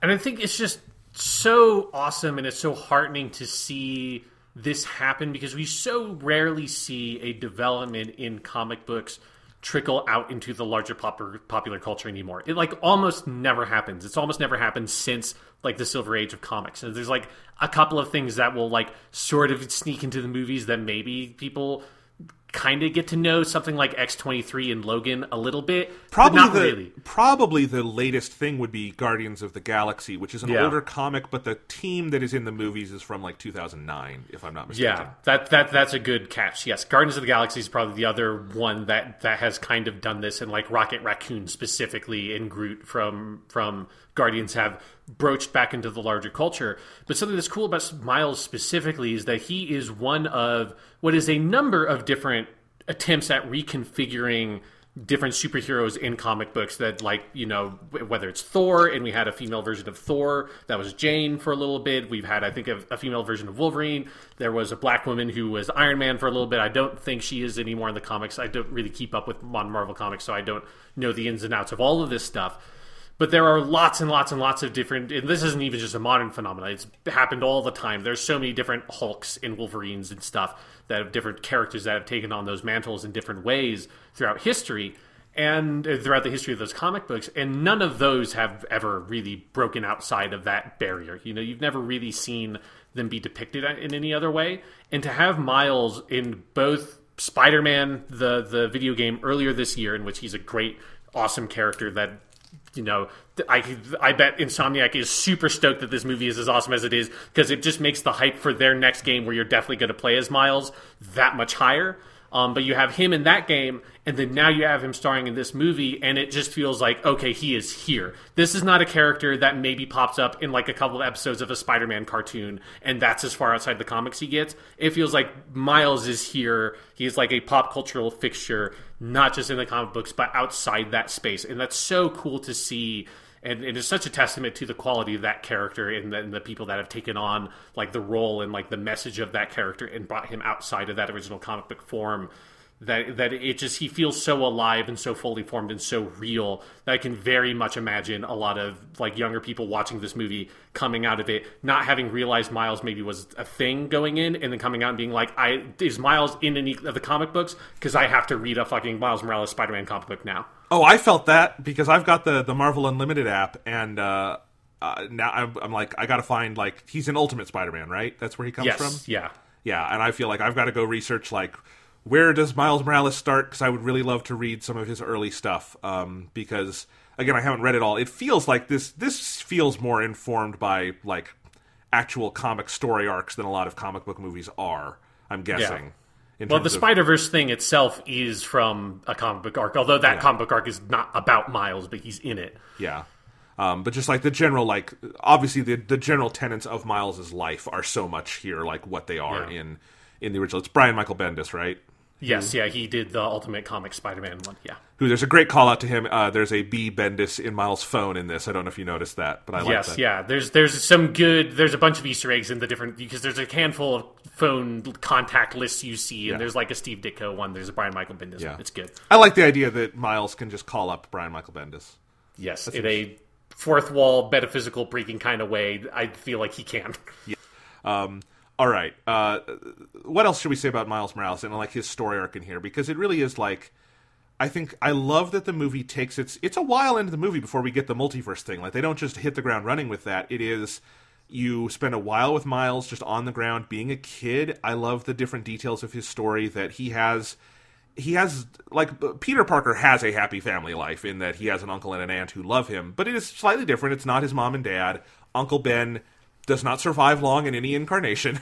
Miles has a happy family. He's got a dad who loves him, and he's got a mom who loves him, and he's got a good home, and he's got his head on straight. He's a little awkward at school, but he's not like savagely bullied or anything. He's adjusting. I like the detail in this that he's off at this kind of like quasi boarding school he has to stay at during the week, and he doesn't feel like he fits in there. Just all those details of him being a kid feel so genuine to me that by the time you throw him into he's been bit by a spider and now he is in an adventure with Spider-Man, you care about him so much. And it's like, it's that meat and potatoes origin storytelling that we don't do much anymore because we don't do origin stories much anymore. And it's like, this is refreshing. This is really good.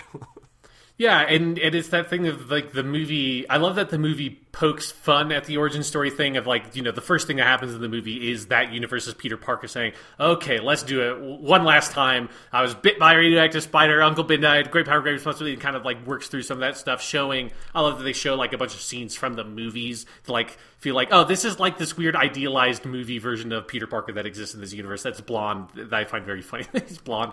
But yeah, so you have that, and it kind of pokes fun at the origin story thing.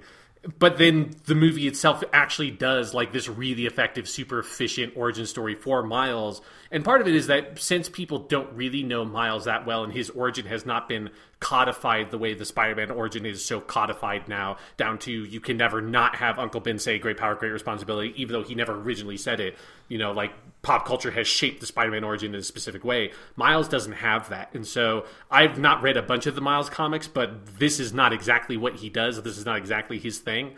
And I love, like, his family is so well realized. His dad, Jefferson Davis. This is the second time Jefferson Davis has been awesome this year. He's awesome in this movie. He's awesome in the fucking game. And then his uncle. And I love that dichotomy between his relationship with his father that is, like, a little bit cold and a little bit frustrating for Miles because his dad's a cop and is this kind of authority figure, and Miles has to have a certain kind of relationship with him. And then he has that very relaxed, easy relationship with his uncle, who gets to be the very cool uncle because he's the guy that Miles goes to when he's too stressed out at home or at the school. And that dichotomy, like, does so much, I think, to build up Miles for me, in that he is the kind of kid who's not going to really confront his dad about these issues. He's the one who's going to go off to the other, like, the easy father figure in his life that's not going to do, like, the real parenting job, because it allows Miles to kind of avoid the, like, direct reality of the situation and like, kind of elide the responsibility that he's inside of, and that's really effective. So Jefferson Davis, spoiler for the video game, he dies in the video game this year. Is that a common part of Miles' origin story, that his dad dies? I think it's his mom that actually dies. It's been a long time since I read like the first couple of issues of Ultimate Comics Spider-Man, and then I don't remember. Because I think it's his mom. I like that his family doesn't die in this. Like, I know Uncle Aaron does, but it's a materially different thing when it's not his literal parent figure. Like someone has to die. That's actually one of the smartest meta things in this movie is all of the Spider people being like, we've all lost someone, right?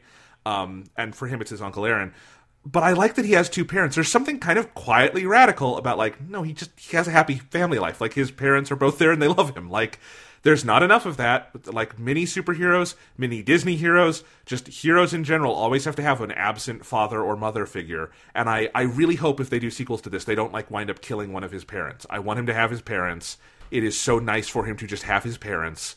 That is because we don't get that enough, It's good. Yeah, I felt the exact same thing watching it of knowing that somebody has to die. And I'm like, I don't want either. I don't want his mom or his dad to die. Like, I feel like they, not just in the way of like it would be so tragic, but it wouldn't feel right. And I think you're right. There's something about, I think it helps build the like message of the movie. And that, not to say that, you know, there's the not like 16-year-old kids that have had a parent that's died. Obviously that happens, but I feel like the tragedy of the like of someone close to you, but like not the immediate, it's my mother, father, brother, sister kind of thing. That's like, it's just outside of the immediate family scope, that it means like most people at that age have someone in their life that has died that is not necessarily like the most important person in their entire world, which is what your parent usually is. And so that, I feel like, makes the trauma feel a little bit more universal to me. And it's not like Batman, oh, I was 8 years old and both my parents were gunned down in front of me. Again, not to say that obviously that happens, but that is not a normal trauma for people to experience. I like that the traumas that Miles experiences are heightened a bit because of the comic book world, but they feel like these are the kinds of traumas that most people experience at this age, and the issues that he's having are issues that most people experience, and he doesn't have, like, you know, all the guilt and the tremendous responsibility that Peter Parker normally has. It is a normal level of responsibility, a normal level of trauma, and even that is difficult for people to deal with, and that's what makes it empowering for him to be able to get over it. Yeah, and I think it's also because Miles reads very young to me in this movie. He feels like a real kid, and this is part of the benefit of doing live action, not of doing live action, of doing animation. You know, the actor who plays him, Shamik Moore, is I think like 23, 24, so he's a little older, but you wouldn't know it. It's just his voice, and he sounds the age. And they can animate him to be whatever age they want. And this is obviously a problem with Spider-Man in general, is Spider-Man is typically depicted, in the origin at least, as a high schooler, right? Yeah. That's hard to do in a movie, because you can't just get a kid out of high school and make them act all the time. So like Tobey Maguire, they went the John Hughes route, and that works totally fine for what it is. Andrew Garfield, they didn't know what the fuck they were doing, that didn't work. Spider-Man Homecoming and the Tom Holland stuff, that works really well. That's about as well as you can do in live action. But Tom Holland is still, he's not literally 16, and Tom Holland also, because he is a Hollywood star, he doesn't necessarily feel just like a kid down the block. He feels like a heightened version of that. Do you know what I mean? Like, I'm not criticizing him as an actor. There's no way around this. Unless you're doing like a super low budget indie thing or a documentary, it's really hard to capture an authentic kid on film, you know? And what they do here is he feels like an authentic kid because they can make him whatever age they want, and they can make him as authentic as they want him to be. And so, you know, there are definitely some traumatic moments in this movie, like when they just straight up kill Peter Parker, like that's brutal. And like I was, you know, I know that is a typical part of the Miles Morales origin story, is that his Spider-Man dies, but I thought they were going to like fling him into another dimension or something. I didn't think they were going to go that far, especially with Kingpin just beating him to death. So there's some brutal moments.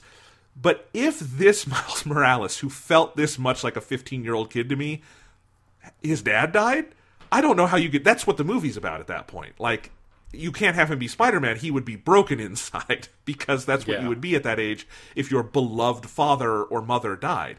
So I just think all of that ties into it. It's again, it is crazy. This is a movie with multiple dimensions and fucking Peter Parker. It also has an emotional reality to it that most superhero movies don't have. Just, they can't quite get there. And this has it.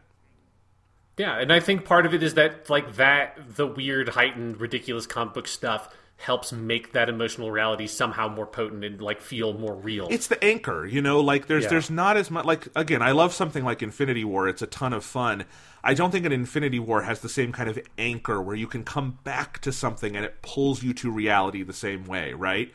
It is all big, kind of candy-colored... It's not all fun. There's some really dark moments in Infinity War. But, there's not, like... They can't go home and have, like, Tony Stark talking to his dad about the death of his uncle, and it's like this thing that is your emotional anchor to the whole thing, right? Yeah, it's one of the things that works about it being Spider-Man and the Spider-Man character is it, like, Spider-Man is always grounded in a more familiar, like, home reality that he's, not out in space fighting demon monsters. Sometimes he is. Yeah. But, like, generally speaking, he's like, hey, I'm the friendly neighborhood Spider-Man. I'm swinging around taking care of, like, normal, everyday stuff. And then every once in a while, the Kingpin builds a multi-dimensional fucking crazy machine so he can have his family back. And I get wrapped up in that. But, like, really, that's not what I should be dealing with. Yeah. And so just to stay on Miles for a minute longer, it's... it's all of this is the basis, and the way it evolves over the course of the movie, I think, is so well done. I love how much time they spend before they really let him cut loose and be Spider-Man, because you have all these other Spider people to do a lot of the superheroics, so you can kind of let Miles really grow as a character in the background. And when it finally comes time in the third act for him to get a costume, spray paint the costume, put it on, try out his cool new invisibility and electric powers, and you get that amazing shot of him diving off the building for the first time. I don't think I've ever in my life felt that much emotion at someone donning a superhero costume. It's just never hit me that hard. I'm with you. And it was that thing of when they get to Peter's like secret spider lair that I thought was, I love the like idea that this is a universe where there was like this perfect Peter Parker down to his like perfect movie blonde hair. And he has this like Batman. I mean, what feels like it's a parody of the Bat Lair. Like down, like I wish they had like a giant penny in there, just to be like, this is the Bat Cave. Like he's got the fucking Spider-Mobile and shit in there. He's got this like fucking motorcycle, and then he's got the Batman that like the Batman animated series always used, so, or like Batman Beyond specifically used so well, of like the glass cases with all the different suits. And when you have that shot, I'm like, oh, he's 100%. This must be like, there's going to be this Miles Morales suit is going to come back here later in the movie and like find that one and be like, this is going to be my Spider-Man suit. And I thought it was so smart that they didn't exactly do that. That is where he gets his spider suit from, but he spray paints it, and that the like, the Miles Morales suit is like mostly black with kind of like red highlights. And I love that some of the red highlights are just where the spray paint hasn't quite covered yet. So like on the edges of the hands and stuff.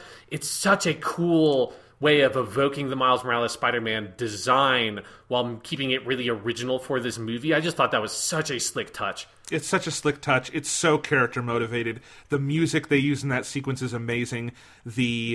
That shot, it's literally a shot you could not get in live action. The upside down, him falling in slow motion, the cityscape behind him. It's almost like Andy Warhol-esque with all like the signs and stuff, like this beautiful piece of pop art.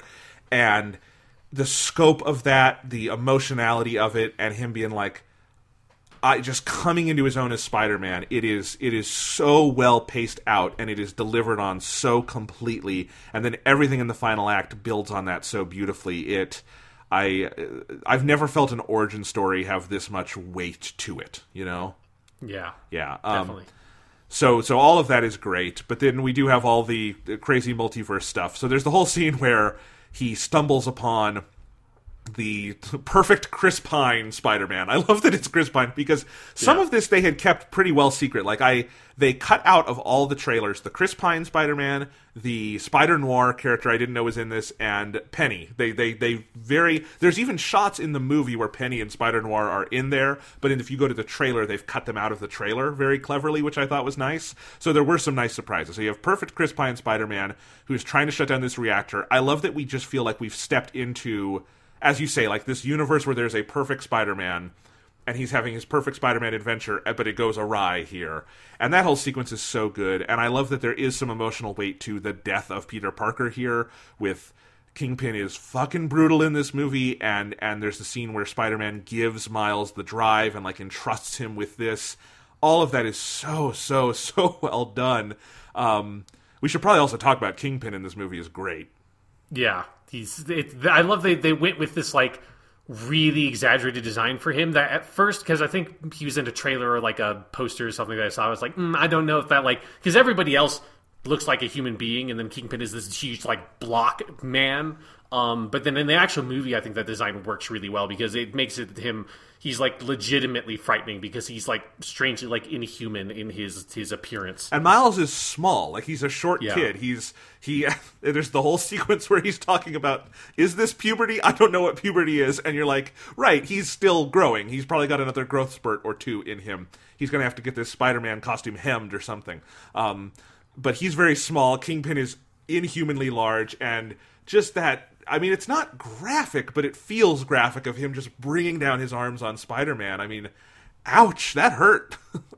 Yeah, and it's, like when any time in like whether it's some alternate universe bullshit, whatever, anytime Peter Parker dies, it hits me real hard. It's fucked up. It's a fucked up thing to do. Because this movie doesn't reverse it either. Again, I thought what they were going to do is fling him into another dimension and he'd be gone but not dead, and then at the end of the movie they might get him back. But they don't do that at all. He's just fucking dead.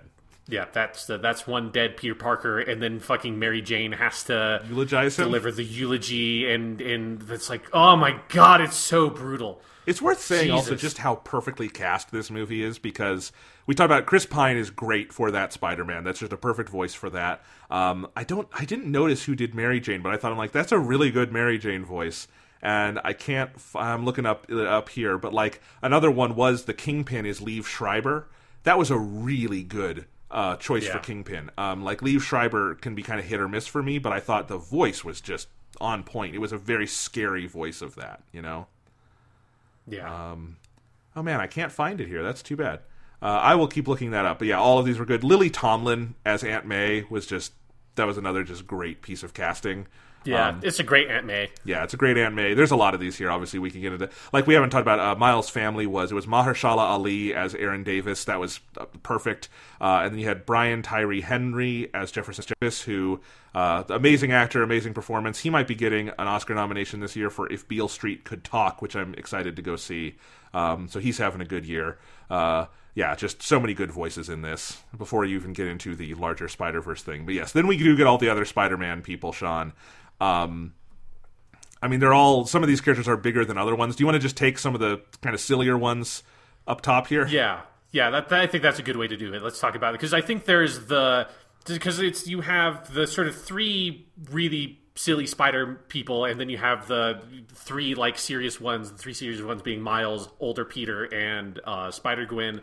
But then the three silly ones: Spider Ham, Penny Parker, pilot of Spider SP/DR, the mech, and then Spider-Man Noir, played by fucking Nicolas Cage, which is such good casting. And I had missed that completely. Had you? Like, I did not know he was in I this. think I had heard Nicolas Cage was in the movie, but I don't know if I knew who he played. God, that is the best use of Nicolas Cage, at least since Kick-Ass, probably longer than Kick-Ass. I would take this over Kick-Ass any day, so I don't even know how far you have to go back for a better use of Nicolas Cage.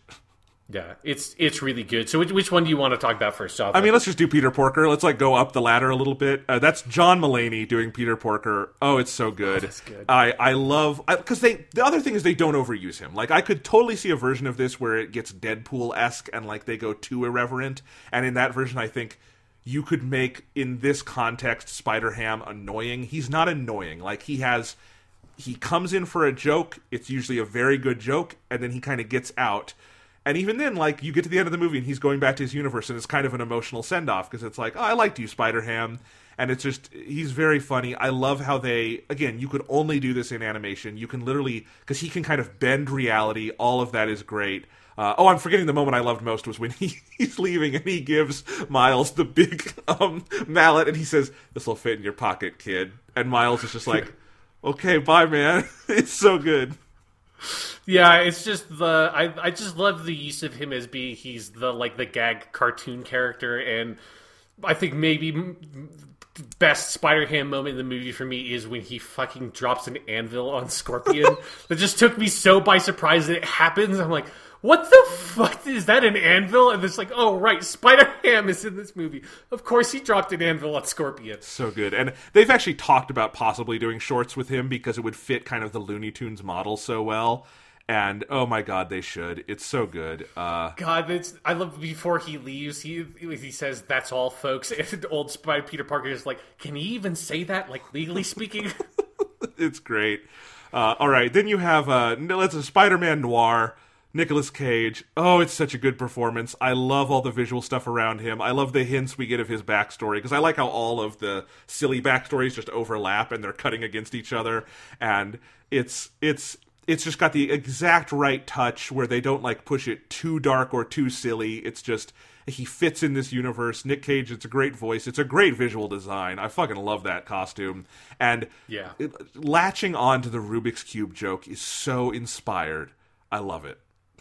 Yeah, it's the thing of where no other movie could do this. It's only because the movie, I think, is so effective at grounding the emotional reality of the movie in the first like 15 to 30 minutes or so, that then once you get to this point, you can introduce Spider-Man Noir voiced by Nicolas Cage. He's like, not trying to disguise the voice. It's very obviously Nicolas Cage. He's not doing something with his voice. Like, obviously he's playing the character well, but if you've ever seen Nicolas Cage in a movie, you can identify immediately, oh, holy shit, that's Nicolas Cage playing Spider-Man Noir. And yeah, he has, like, it's full-on, like, jokes about, like, noir monologues and shit like that. His vocabulary is so weird and, like, heightened in that noir-esque way, and then you lean super hard into he's from some weird black and white universe, and we're meant to understand, like, diegetically in the reality of the movie that the movie exists in, the world, the multiverse universe that Spider-Man Noir literally comes from is literally black and white. It's not just a gag. Like, he's looking at that fucking Rubik's Cube, and he's like, is it blue? No. Green? No. It's like, okay.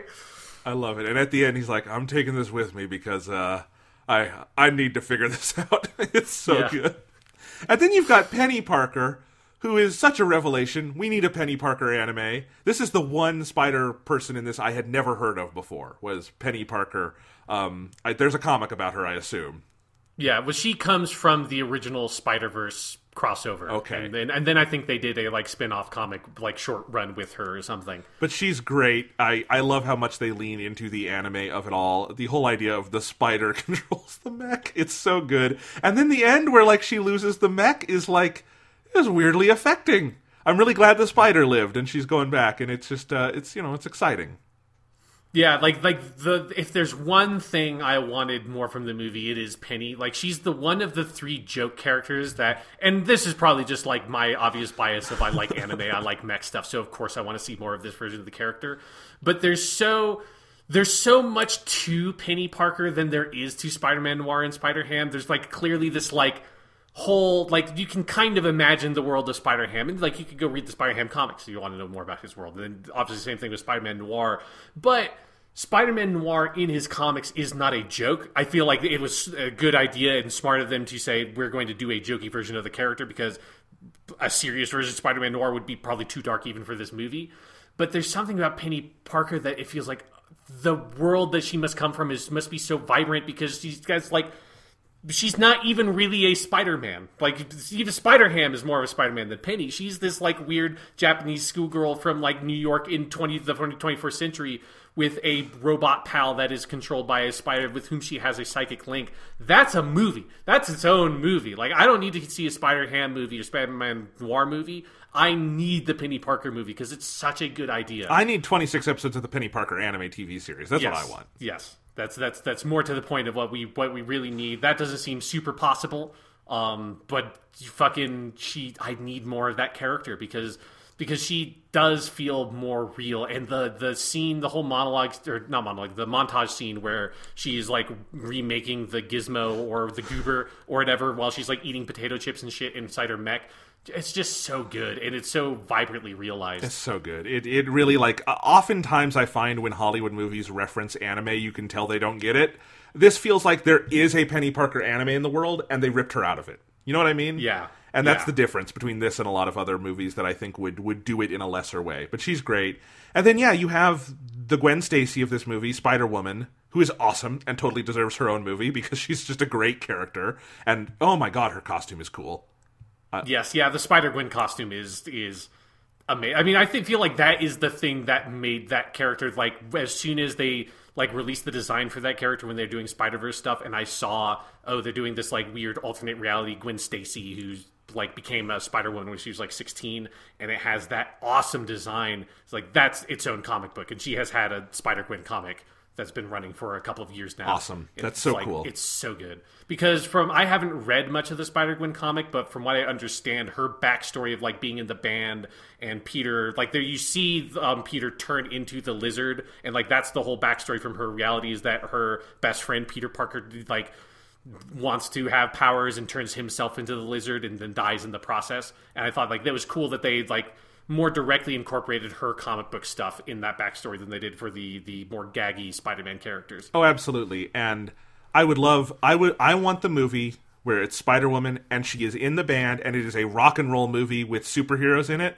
And I want, like, the climax to be she's trying to get to the Battle of the Bands, but, you know, Vulture is over here doing some shit, or whoever the villain is, and she has to, like, save the day and then go, you know, shred on the guitar. I want that so bad. Yeah. Yeah, but she's great. I think the whole introductory sequence with her at the high school is really charming and nice, and you feel for poor Miles because, you know, it's not his fault. It's really not his fault, but you also feel for her because it's like, this is weird. This is a weird interaction with a boy. Yeah, the whole first act of the movie with that stuff is, I think, by far the best version of Spider-Man's powers as metaphor for puberty I've ever seen. Because it's not even really a metaphor at some point, almost. Like, they're so sort of lampshading it and front-loading this, like, he thinks that maybe he actually has puberty. It's not just like you reading between the lines about it in, like, the beginning of the Sam Raimi Spider-Man movie. And yeah, that whole scene it's like brutal in that, like, you know, embarrassing comedy kind of way between him and Gwen. But I thought it was a good. I love that that's how she gets this, like, rad punk hairstyle, is that she has to cut her hair because his hand is stuck to it, and so for the rest of the movie she just looks like a fucking punk badass, and it's awesome. It's a good haircut. You know, he's not lying. I like that haircut. She's great. That's Haley Steinfeld doing the voice, we should say, who was the awesome little girl in True Grit. And I love that she's still around doing things. And she's really good in this. So that was great. And it's very smart of them to say that they're working on a spin-off that's going to be Spider-Women with that. Presumably she's going to be the main one of them. Yeah. Because she definitely shines out in this movie. Yeah, she could easily carry a film. It's awesome. And then you have shitty Spider-Man is kind of what I was thinking of him as. Because he is not a shitty person. He's just in a point of his life where he is just in a shitty point of his life, right? I mean, it's washed up Spider-Man. Yeah, it's washed up Spider-Man. It's Jake Johnston from New Girl, who it's a great performance by him. It's also like, if you think about the animated thing, like Jake Johnston, and I'm not insulting him, but he could never play Spider-Man, right? There's no world where Jake Johnston, he's not like schlubby, he's not like fat or anything, but he's not, you know, he's not the toned guy you go to play a superhero, and he's also on the older side for that kind of role, but he can do the voice, which is awesome, and his voice is so perfect for this. And I think, you know, obviously it's in some ways a cliched arc of, like, the washed up hero who mentors the kid, that sort of thing. One thing I love is that they do away with he doesn't want to mentor the kid pretty early in the movie. Like, they get past that pretty early on. And then I think it's just, it's an old song, but it's played so well here of him kind of finding himself again by mentoring this younger guy. It's done very, very well. When you get to the end and he's like, you know, I am scared of going back and having to face reality. It's, again, we've seen that moment before. We haven't seen it with this kind of animation and in a Spider-Man context, and done just that perfectly. I loved it. Yeah, and I think one thing that makes it, while it is a cliche, it doesn't feel, and it never really felt like a cliche to me, was the Spider-Man side of it. That having, it's because it's Peter Parker, because it's this alternate reality version of Peter Parker that honestly just feels like normal Peter Parker when he gets into his 30s. Yeah. Like, it's, you know, hard for me to imagine a, like, properly, fully, like, adult, like, approaching middle-aged Spider-Man that whose life has not totally fallen apart, you know? Like, if he's still kind of trying to be Spider-Man, his life is going to be full of tragedy, and it's going to be shit, and he's never going to get his life together, because you can never get your life together when you're trying to have a life and also be Spider-Man at the same time and have nobody know about it. Like, there's just no feasible way for that to ever work. And so there's just something about seeing that version of Peter that also has this, like, real emotional reality that is founded not just in what they're presenting in the character, but in the character that exists outside this movie and that they're riffing on and that they're so aware of, and him being this sort of, like, you know, darker reflection of the very perfect version of Peter that you see that exists in this reality. And you see this, like, well, this is what happens, and it doesn't go quite as well, and it's like 10 years later, and, you know, his hair is starting to gray a little bit, and he's got this scruff, and he's maybe doesn't have quite the chiseled spider body he used to have. And in that side of the movie, I really sort of latched onto this weird, washed up older Peter Parker a lot, because he spoke to things that I always really like in the character, and the idea of there being a washed up Peter Parker that has to work his way back to being Spider-Man. It's a cliche kind of character arc, but when you have Spider-Man doing it, it has a deeper resonance for me. I agree, and it's just so well done. I think it complements Miles' arc so beautifully. This is not a case where, like with Spider-Gwen, where I feel like I need the movie about the Jake Johnson Spider-Man. I think they did everything they needed to do with his character right here, and the point of the character is not to set up a spin-off or anything. And they really, it's a really special part of this movie. And, you know, it's another thing where when I saw the trailers, I'm like, okay, who is this character going to be in full? Because I wasn't sure. And the full range of this character is more than I was expecting. Like there's the moment where he sees Aunt May, and his Aunt May is dead, which they linger on in his backstory. And it's just beautiful. It's a beautiful moment. It made me think of, like, maybe this is like the Spider-Man of the video game 10 years later, you know? Yeah. And because I could totally see that Spider-Man, who is a very encumbered, burdened Spider-Man, you know, and Aunt May dies in the game, spoiler, coming and having that moment. And it's like, oh my God. Like, I think what's brilliant about the Jake Johnson Spider-Man is that it's a specific version of the character, but it's also broad enough that you can kind of read into it any Spider-Man you like, you know? It could be the Tobey Maguire character. It could be the Insomniac Spider-Man. It could be the guy from Spectacular Spider-Man, that awesome TV series we love. That feels actually a lot like a clear precedent to this one in terms of how it uses animation. And now I want to go watch the whole thing again. But anyway, it's so good.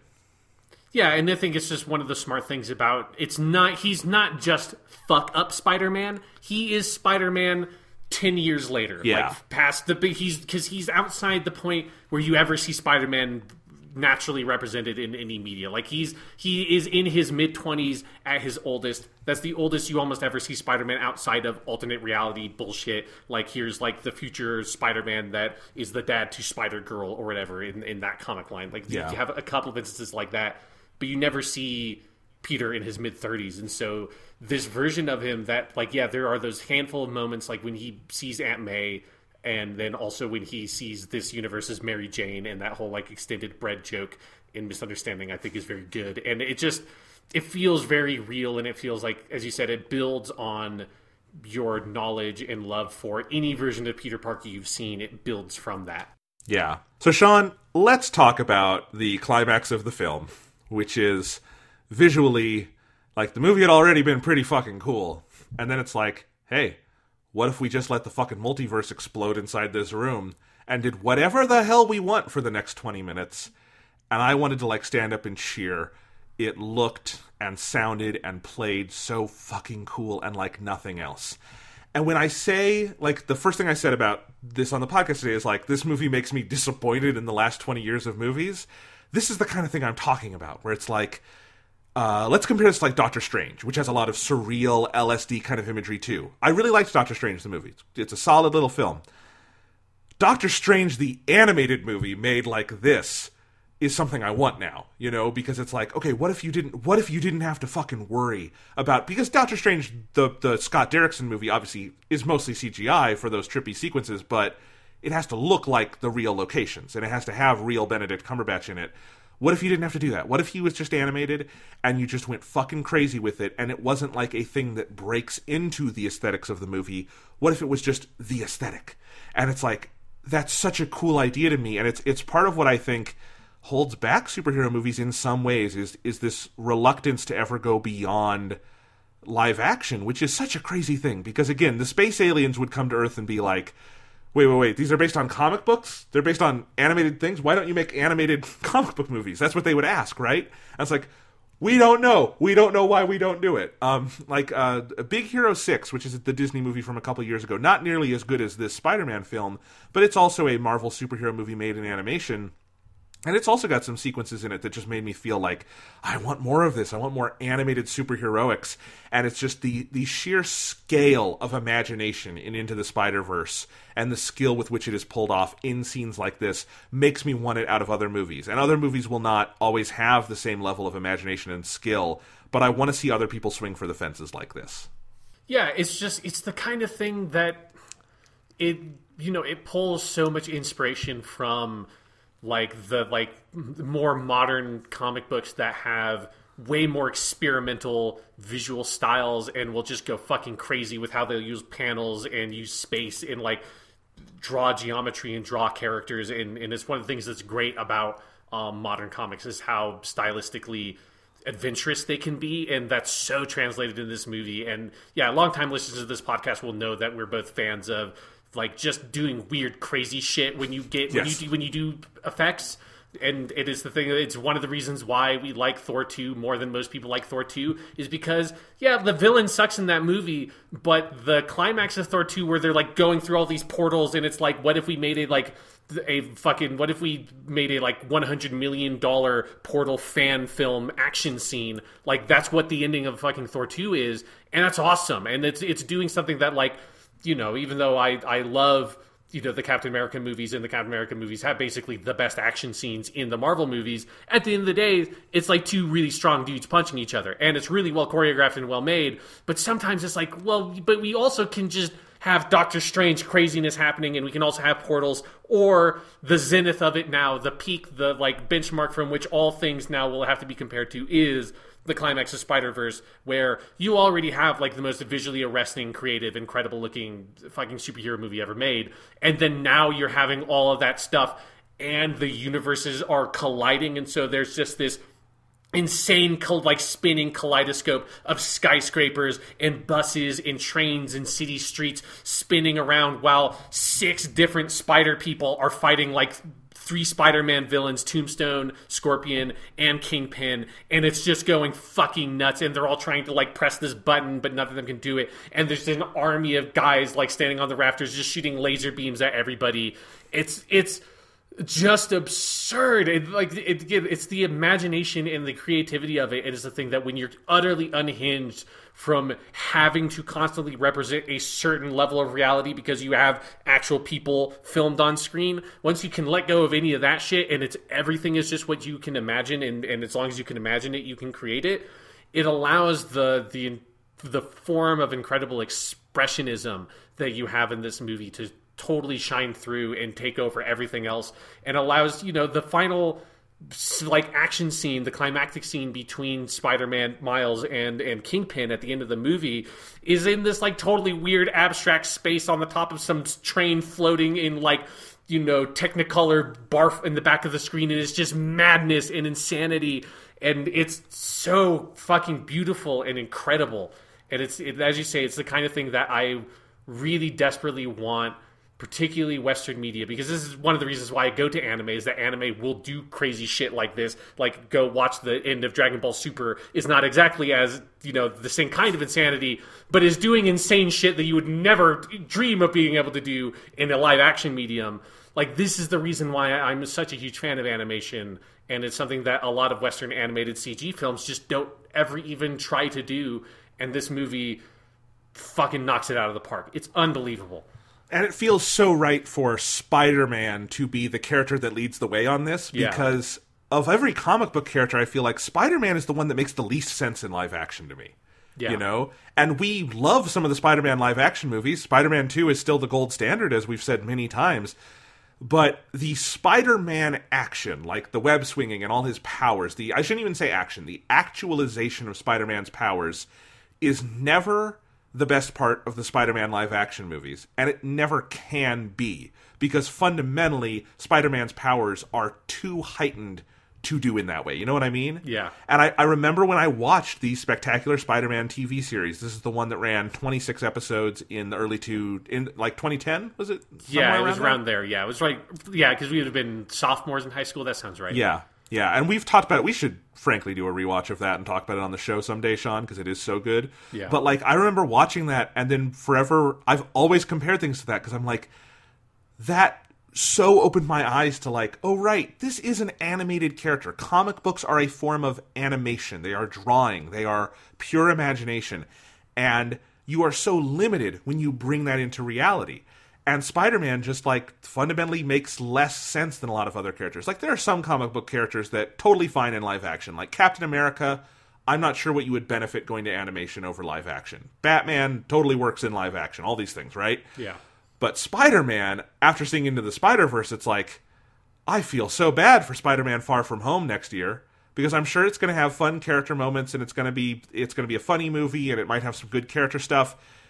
I'm going to watch the action scenes and be like, that's fine, but I've got my Blu-ray of Into the Spider-Verse at home that I could go watch, you know? It just makes live action stuff seem so anemic, and now I'm thinking like Thor, Doctor Strange. I'm sure there are plenty of other series I could think of. Guardians of the Galaxy. Guardians of the Galaxy, and Guardians of the Galaxy is animated enough that it evades this problem, but there's stuff like, if you just took your base assumption, like, if you looked at Thor on the page and said, what would this work best as, animation or live action, no one in their right mind would choose live action. And that's not to say the Thor movies are bad. They're not. Thor Ragnarok is good in part because it embraces that candy-colored pop aesthetic, you know? But, like, you would never, as a baseline, choose Thor to be a live-action thing unless you were just in a paradigm where all movies have to be live-action, you know? You know, another good one for this is the Fantastic Four. Oh, yeah. God, the Fantastic Four, like, if this team tackled a fucking Fantastic Four movie, holy shit. Like, going into the fucking, like, negative dimension, and particularly Mr. Fantastic's powers are never look good in live action. No, you can't. I don't think you can do Mr. Fantastic in live action. It's just impossible. I think, like, The Thing presents a real problem where I think in CGI he looks bad next to everyone else. But if you put him in a suit like they did in the 2005 movie or whatever it is, I like that suit a lot, but there's not a lot they can do with it, you know? And so The Thing just is kind of a character who stands there, but he can't really fight. Yeah, the Fantastic Four, like, I think now that Marvel is going to get all the Fox properties back, they should genuinely start an animation division. Yeah. Like, and do something like this and say, like, Fantastic Four, let's have it be an animated movie. X-Men, do an animated X-Men. We know that works, you know?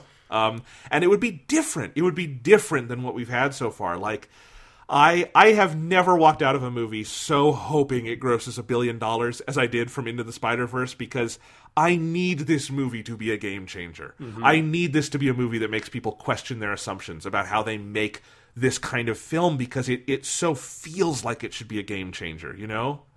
Yes, 100%. If this movie doesn't sell well and it doesn't, like, because it's obviously, like, people are going to love this movie. People already love this movie. It's going to at least be a cult classic if it doesn't ever become a true classic in the, like, broader cultural sense. But yeah, I so desperately hope it has the kind of wide-reaching cultural influence that it deserves to have and that we need, you know, because it is, again, it was like seeing that How to Train Your Dragon 3 trailer. Like, again, I'm sure those movies and that's are really the best of the best. That is Yeah. the best of American animation. But it's so hard for me to get that interested in it, because it's just like, especially when, like, now coming out of fucking Spider-Man Into the Spider-Verse, like, the fucking credits of Spider-Man Into the Spider-Verse look better than any 3D CG movie, any other 3D CG movie I've ever seen. Like, it's absurd. Like, how far in above and beyond Spider-Man Into the Spider-Verse is. It's not just, like, a little bit more creative and a little bit more adventurous. It is like it came from another dimension. And it is like, it's this weird movie where, like, you started this conversation by saying it kind of operates in 3 dimensions as a Spider-Man fan, as just a fan of movies, a fan of animation. For me, it's like it straddles this line between, it feels like a radical reinvention for superhero movies and a radical reinvention for animated movies, and both of those need to happen, you know? Like, both of those need to be thought about. And honestly, I might even find the animated side of it more interesting, because animated movies have been so homogeneous. I mean, throughout the history, basically, of American animation, like, this is just a persistent problem, is that Disney has kind of steamrolled everything since the 1920s, for fuck's sake. But now it's like, it really does feel like since the Pixar revolution of the late 90s, just that's what movies look like. And that's and since Shrek came out in 2001, that's what non-Disney movies play like. They do the pop culture thing, and they do all this shit. And this is a movie that it breaks every paradigm for animation that is out there. It breaks a lot of the paradigms for superhero movies, but it doesn't reinvent that wheel as thoroughly as it does the animation wheel. And I think, if nothing else, I hope this makes other animators... I mean, other animators, I'm sure, want to do other kinds of things. I hope it makes other studios tell animators, well, that worked, do whatever you want. Clearly, you can do more than this, right? Yeah. And that's so cool to me. And also, it only cost $90 million. Like, clearly the paradigm is costly and shitty. Like, what the fuck are you doing? If it takes $300 million to make Tangled, which would have been better as a hand-drawn Disney movie, clearly, if you watch that, the Tangled is fine. It does not need to be CGI. It would have been much better as cell animation. This is just so cool. It feels like seeing a whole new world of possibilities opened. Which is very appropriate for the movie that's about the fucking multiverse cracking open and just and all hell breaking loose. I also want to say, this makes me even sadder about the Fox buying Disney or Disney buying Fox thing, because this is not a Fox movie, this is a Sony movie. But for the last few years, you've got Disney has been dominating the superhero space because they have Marvel. And WB is fucking up constantly. Yeah. WB is just doing their fucking weird jerk-off thing over there, minus Wonder Woman, which was good.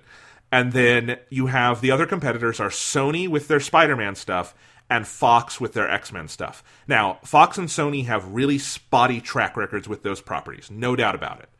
But over the last couple years, I would say the 3 best superhero movies that have been made are Spider-Man Into the Spider-Verse, Logan, and Black Panther. One of those is a Disney movie. 2 of those are not. And Logan and Into the Spider-Verse would not exist if Disney had these properties. They just wouldn't. Disney would never make Logan. They would never make it. They would make Logan before they would make Into the Spider-Verse, right? I agree, yes. Because if they were going to make an animated Spider-Man movie, it would be in the Disney style. Yes, it would be in the Disney style. They would never, ever make this. And I would trade in about half of the MCU, maybe all of the MCU, for the existence of Into the Spider-Verse. And that's not to say that I like the MCU a whole lot, but this is better than, I think, anything they've ever made. Yeah, it is so good, and it wouldn't exist if there wasn't the competition that forced Sony to say, we need to do something new and crazy. Now, that new and crazy also resulted in Venom, and Venom is crap, obviously, but, fuck it, if that experimentation gave us both Venom and Into the Spider-Verse, then the experimentation worked, because one of those worked beautifully. That's what experimentation is for. Maybe it doesn't always work, but one crazy idea went nowhere, one crazy idea brought us this. That's why you have competition. And, Deadpool is actually another example of something that would never have been made if that competition didn't exist. And Deadpool is not on the same level as these things, but I like Deadpool being a movie in the world. And the more Disney eats up this space, the less we're going to get films like this. And I hope this kind of refuels a sense of there are more things we can do. If Marvel has perfected their game over here, then let's stop trying to play Marvel's game and let's do something new. That is the lesson of Into the Spider-Verse to me. That's the lesson of Logan to me, Yeah, absolutely. It is that, because this movie, I don't know what it was like at your movie theater, Jonathan, but it's the most crowd-pleasing movie I've seen in forever. My entire theater was so into it, laughing at every fucking joke.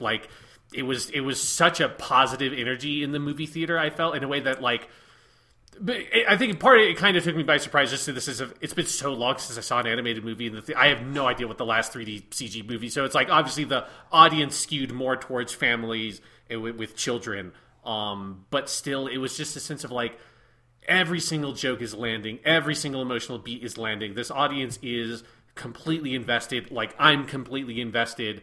People are so jazzed coming out of the movie theater, and you had it was the opposite of what, or it felt like back in fucking 2008 with Iron Man, where you had the post-credit scene of Iron Man with the Avengers tease with Nick Fury, and it was that sense of all the people coming out of the theater. You had the comic book nerd in each group who's oh yeah, fucking Samuel L. Jackson's playing Nick Fury because it was the Ultimate Comics kind of did that, and then so the Avengers are this big team of all these other superheroes. There's the comic book nerd in the group feeling vitalized and legitimized by the movie, because Iron Man felt like a movie that came from a comic book background for people who liked comic books, and the comic book nerd was the king of that group, and it was this moment was it's cool to be a nerd. Now we're in this space where you come out of the end of a Marvel movie, and even if the Marvel movie is really good, the comic book nerd in the group is exhausted because we're fucking tired. Like, I can't explain Thanos to people anymore. I don't want to explain who the fucking Collector is, or who, like, the Watchers are from the, like, I think that was Guardians 2 had that it wasn't the post-credit scene, but had the cameo with Stan Lee and the Watchers. Like, it's exhausting to try to explain all that stuff to people. And now, like, Spider-Man Into the Spider-Verse makes it feel cool again. It makes it feel like exciting again to be a person that has access to this information, because it is so in love with the comic books and with this character and with the world that this comes from. And it feels so energized and so fresh that everybody coming out of the movie is just like, holy fucking shit, this was amazing. Yeah, it was a small audience at my screening in a very, very big auditorium, so it was kind of spread out. So I didn't have a great sense during the movie. There was a group of clear, like, big comic book nerds right behind me, and they were very into it. But when the movie got out, and you're all going out through the same hallway, so you hear everyone's thoughts, it's the most unanimous love for a movie I've heard in forever. Yeah. Black Panther would be up there, I think.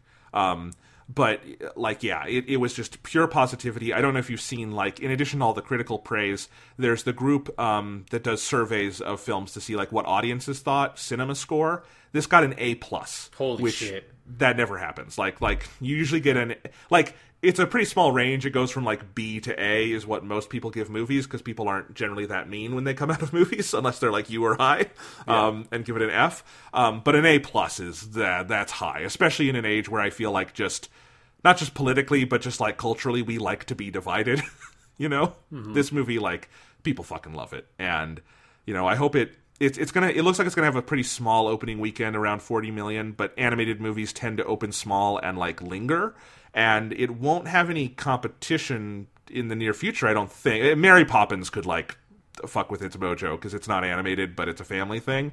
But it's got a good month before movies start coming back into theaters in big numbers for it to, like, grow by word of mouth. And if nothing else, this movie's going to have insane word of mouth. Yeah, like, I don't know if my brother has seen it or not, because he lives in New York, but I'm going to ask him when he comes in, obviously for, like, the Christmas holidays, if he's seen it or not. And if he hasn't, I'm 100% going to see this movie again with him, because he's going to love this fucking movie. And he has no particular attachment to Spider-Man, but it's like, if you just enjoy animated films, like, regardless of, like, even you could fucking probably hate Spider-Man, and as long as you really like animated films, you could watch this movie and you'd be like, this is, like, I don't know if it would change your opinion on Spider-Man. I can't imagine the mind of someone who hates Spider-Man, but it's harder for me to imagine someone disliking this movie than it is for me of someone just hating Spider-Man in general. Like, even if you hate Spider-Man, this movie's so good. It's such a crowd pleaser. It's just so outrageously funny, which is something we didn't talk that much about, but it's just every single joke I thought landed. Some of the humor, like all the humor is very character based, and there's just some of those sequences, like when Miles and Peter are infiltrating that base, and when Doc Ock is revealed, and Peter's, like, getting fucking hurled around the room by Doc Ock, and he's slamming into the window. It's like, everything's fine. All of those jokes, they're not necessarily all, like, 100% original jokes, but they are done with such aplomb and such vitality to them, and it's so, every beat of this movie is so well executed that I was cackling the whole way through. Oh, it's so good. Yeah, absolutely. The Stan Lee cameo and dedication, we should mention. Yeah. Mm-hmm. I mean, good God, for this to be the first Stan Lee cameo after he passed is such a beautiful, weird happenstance, because they couldn't have known. They were working on this for years, but it is one of the best Stan Lee cameos, one of the most meaningful, and then the dedication, which they obviously added at the last minute. I love that it was to both him and Steve Ditko, and I think how it tied into the message, the verisimilitude of it is so perfect. You know? It goes back to what I was saying about this feeling like truly proper postmodern art, is that, like, that sense of boundary between the movie and reality is so porous, that even if Stan Lee hadn't died, it would have, like, so much resonance, because he has his cameo is that scene where he's giving Miles that Spider-Man costume that he's going to go wear to Peter's funeral, and, like, we're not like he's necessarily his funeral, but, like, the elegy basically for Spider-Man that Mary Jane is holding. And I just, because it's great on two levels, in that the joke is very funny and it's very knowing of, that Stan Lee, that we had the whole rest in peace Stan Lee section of the podcast a couple of weeks ago after he passed away, and that, you cannot talk about Stan Lee without talking about, like, he was a fucking businessman, he was a showman, so his whole thing of, like, he gives no refunds for the costume works as, like, a really good Stan Lee joke that I'm sure he found fucking hilarious. But then also there is so much heart, and it's so central to the message of the movie of him saying that, everybody will grow into the costume eventually. Like, then that everybody can wear this costume, which is what the movie is about. And then giving that to Stan Lee has so much power. And then the dedication, and they have that quote at the end that he gave about, like, what heroism is and that everybody can be a superhero. Man. It's so powerful, and it's just so resonant throughout the whole film. And it's that aspect of the movie where I really think, like, the more and more I'm thinking about this movie and talking about it with you, the more and more I feel like it's not just a great crowd-pleasing family film, but it is... There's so much more going on deeper to be explored with this movie. Oh. What it's saying about heroes and pop culture and, like, our relationship towards, like, the superhero medium. This is a great film. This needs no apology or qualification. It is a great movie. Like, I'm not sure if I'm doing my top 10 films list this year. I probably will. There's been a lot of good movies this year, and I have not a ton to catch up on. And luckily, a lot of the big movies at the end of the year are coming out on Netflix. So thank you, Netflix. That makes it very easy to catch up on films. This will be on my top 10. It'll be high on my top 10. Like, this is one of the best films of the year. Like, again, if this does not win that animated feature Oscar, like, this feels like the most obvious shoo-in for an Oscar ever in any category. Like, if you look at this movie and you don't think, yes, that was the best animated film of this year, you're fucking high. Mm-hmm. Like, you're out of it if you don't think that this is that. And Oscar voters tend to be out of it because they're 80 years old and high on, I don't know, painkillers or something. But, like, yeah, that's so clear to me. This is just a great work of cinematic, pop art. I love it. It's so good. And, we always have this conversation when we talk about a great comic book movie. We always hold them up to Spider-Man 2. Mm-hmm. And this is the case where it's like, okay, this is the best Spider-Man movie since Spider-Man 2, easily, right? Yes, yeah. Yeah. It might be the best comic book movie since Spider-Man 2. I'd have to think about it. It is. But it probably is, yeah. And now you hold it up next to Spider-Man 2. And this is an impossible question to answer because we've had Spider-Man 2 in our lives for 14 years. And why we love it so much is in part because it's endured for 14 years. So I'm not going to make us answer, is this better or worse than Spider-Man 2? But I will say, it feels like it belongs on the same level as it. I will say, because again, like as you just laid out very good reasons for why it is impossible to answer the question which is better. But I can say definitively, the two best superhero movies are this movie and Spider-Man 2, for me. Yeah. Like, for me, there's no real competition. It makes it easy because I'm not as huge a fan as The Dark Knight as a lot of people are, because I feel like The Dark Knight is the other one that is way up there for most people. And since I'm not insanely, like, I think Dark Knight is a great movie, maybe we'll talk more about it, and depending on how people vote. But this movie is so incredible and digs into everything that I love and want superhero movies to do.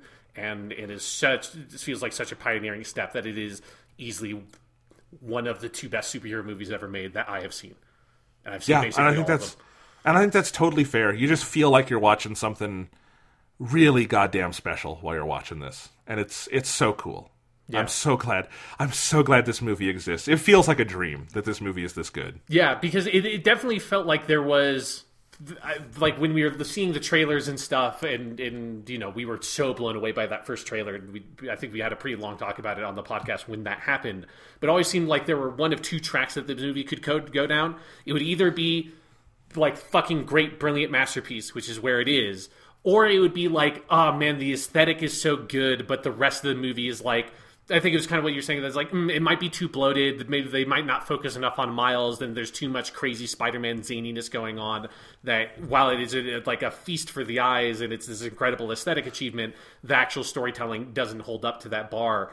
And I'm very glad that we exist in the universe where it clears the storytelling bar and then some. It is like the whole package is incredible as a whole, and it's not just that aesthetic, it's everything about the movie that is incredible. I think it is amazing we live in a world where we finally got, live action Peter Parker Spider-Man back in the MCU. We got Tom Holland as this awesome version of the character. We got his own standalone movie. And that is by far the least interesting thing to happen to Spider-Man in other media in the last 2 years. Yeah. Like Spider-Man Homecoming, it's good. Spider-Man the video game and Spider-Man Into the Spider-Verse are fucking amazing. Yeah, it feels like this true Spider-Man renaissance we're living through, which is fucking awesome for me. Oh, it's great. Yeah. It's so cool. Yeah, I mean... Because, Spider-Man, this movie would be on my top 10 movies, and Spider-Man the video game will easily be on my top 10 video games list. Yep. I'm not sure exactly where for either one, but they are comfortably within there. They will not get kicked out.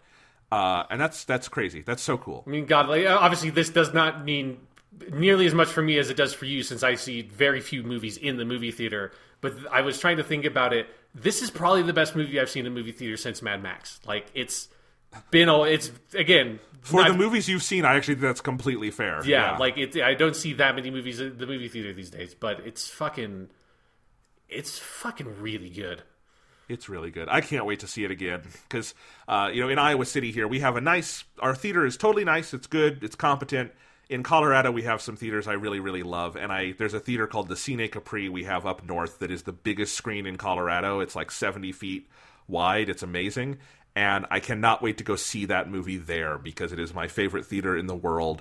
And I just can't wait to see it again. I'm going to bring my brother who hasn't seen it yet. And I just told him, just wait a couple days so I can see it with you again. Because I want to see it with someone who hasn't seen it and get to, talk to them about it. And, oh, man, I'm excited. Yeah, this was also the best theater-going experience I've had in a long time. Because I did not go out of my way to go to a special theater to see it. But it was just the projection was really good. It was a very smooth process getting in there. The audience was awesome. I was very pleased that I felt like most theater going experiences I have are marred by several different things that get fucked up along the way. And this is great. It was awesome. They did a good job. I got a free hot dog at my theater. Nice. Because I showed up and I paid for my ticket and they said, oh, you now have $5 on your rewards account because, theaters have... I only have one theater chain here, so why not use the rewards card? Makes sense. Yeah. And I got $5. I'm like, I'm kind of hungry. What's $5? A hot dog is $5. And I got a hot dog, and I don't know what it is about movie theater and ballpark hot dogs, but they're always better than anywhere else. And it was a good hot dog. And then the movie was really good. So it was just a good night. Yeah, this is a good... this is such a New York movie that the hot dog is very appropriate food. Oh, I was I was eating it, I got it in my hand while he's running through the streets of New York. I'm like, yeah, this works. Yeah. This works. Yeah. Yeah. All right. Well, I think that's going to be it for this week. We will hit you back next week for our special, fun Christmas celebration episode. I'm excited to find out what that is, because, again, I have no fucking idea. It's good. It's going to be a blast. That's all I'll say. Okay, go ahead and check on my Twitter. Hopefully I have remembered to put up the poll about the movies, and you guys can go tell us which movie series you want us to do, and we will take that into account, and we will see where we go from there. Sean, any last words? Depending on how that list goes, I should probably start looking at some Zatoichi movies and coming up with some ideas. That's all I'm going to say.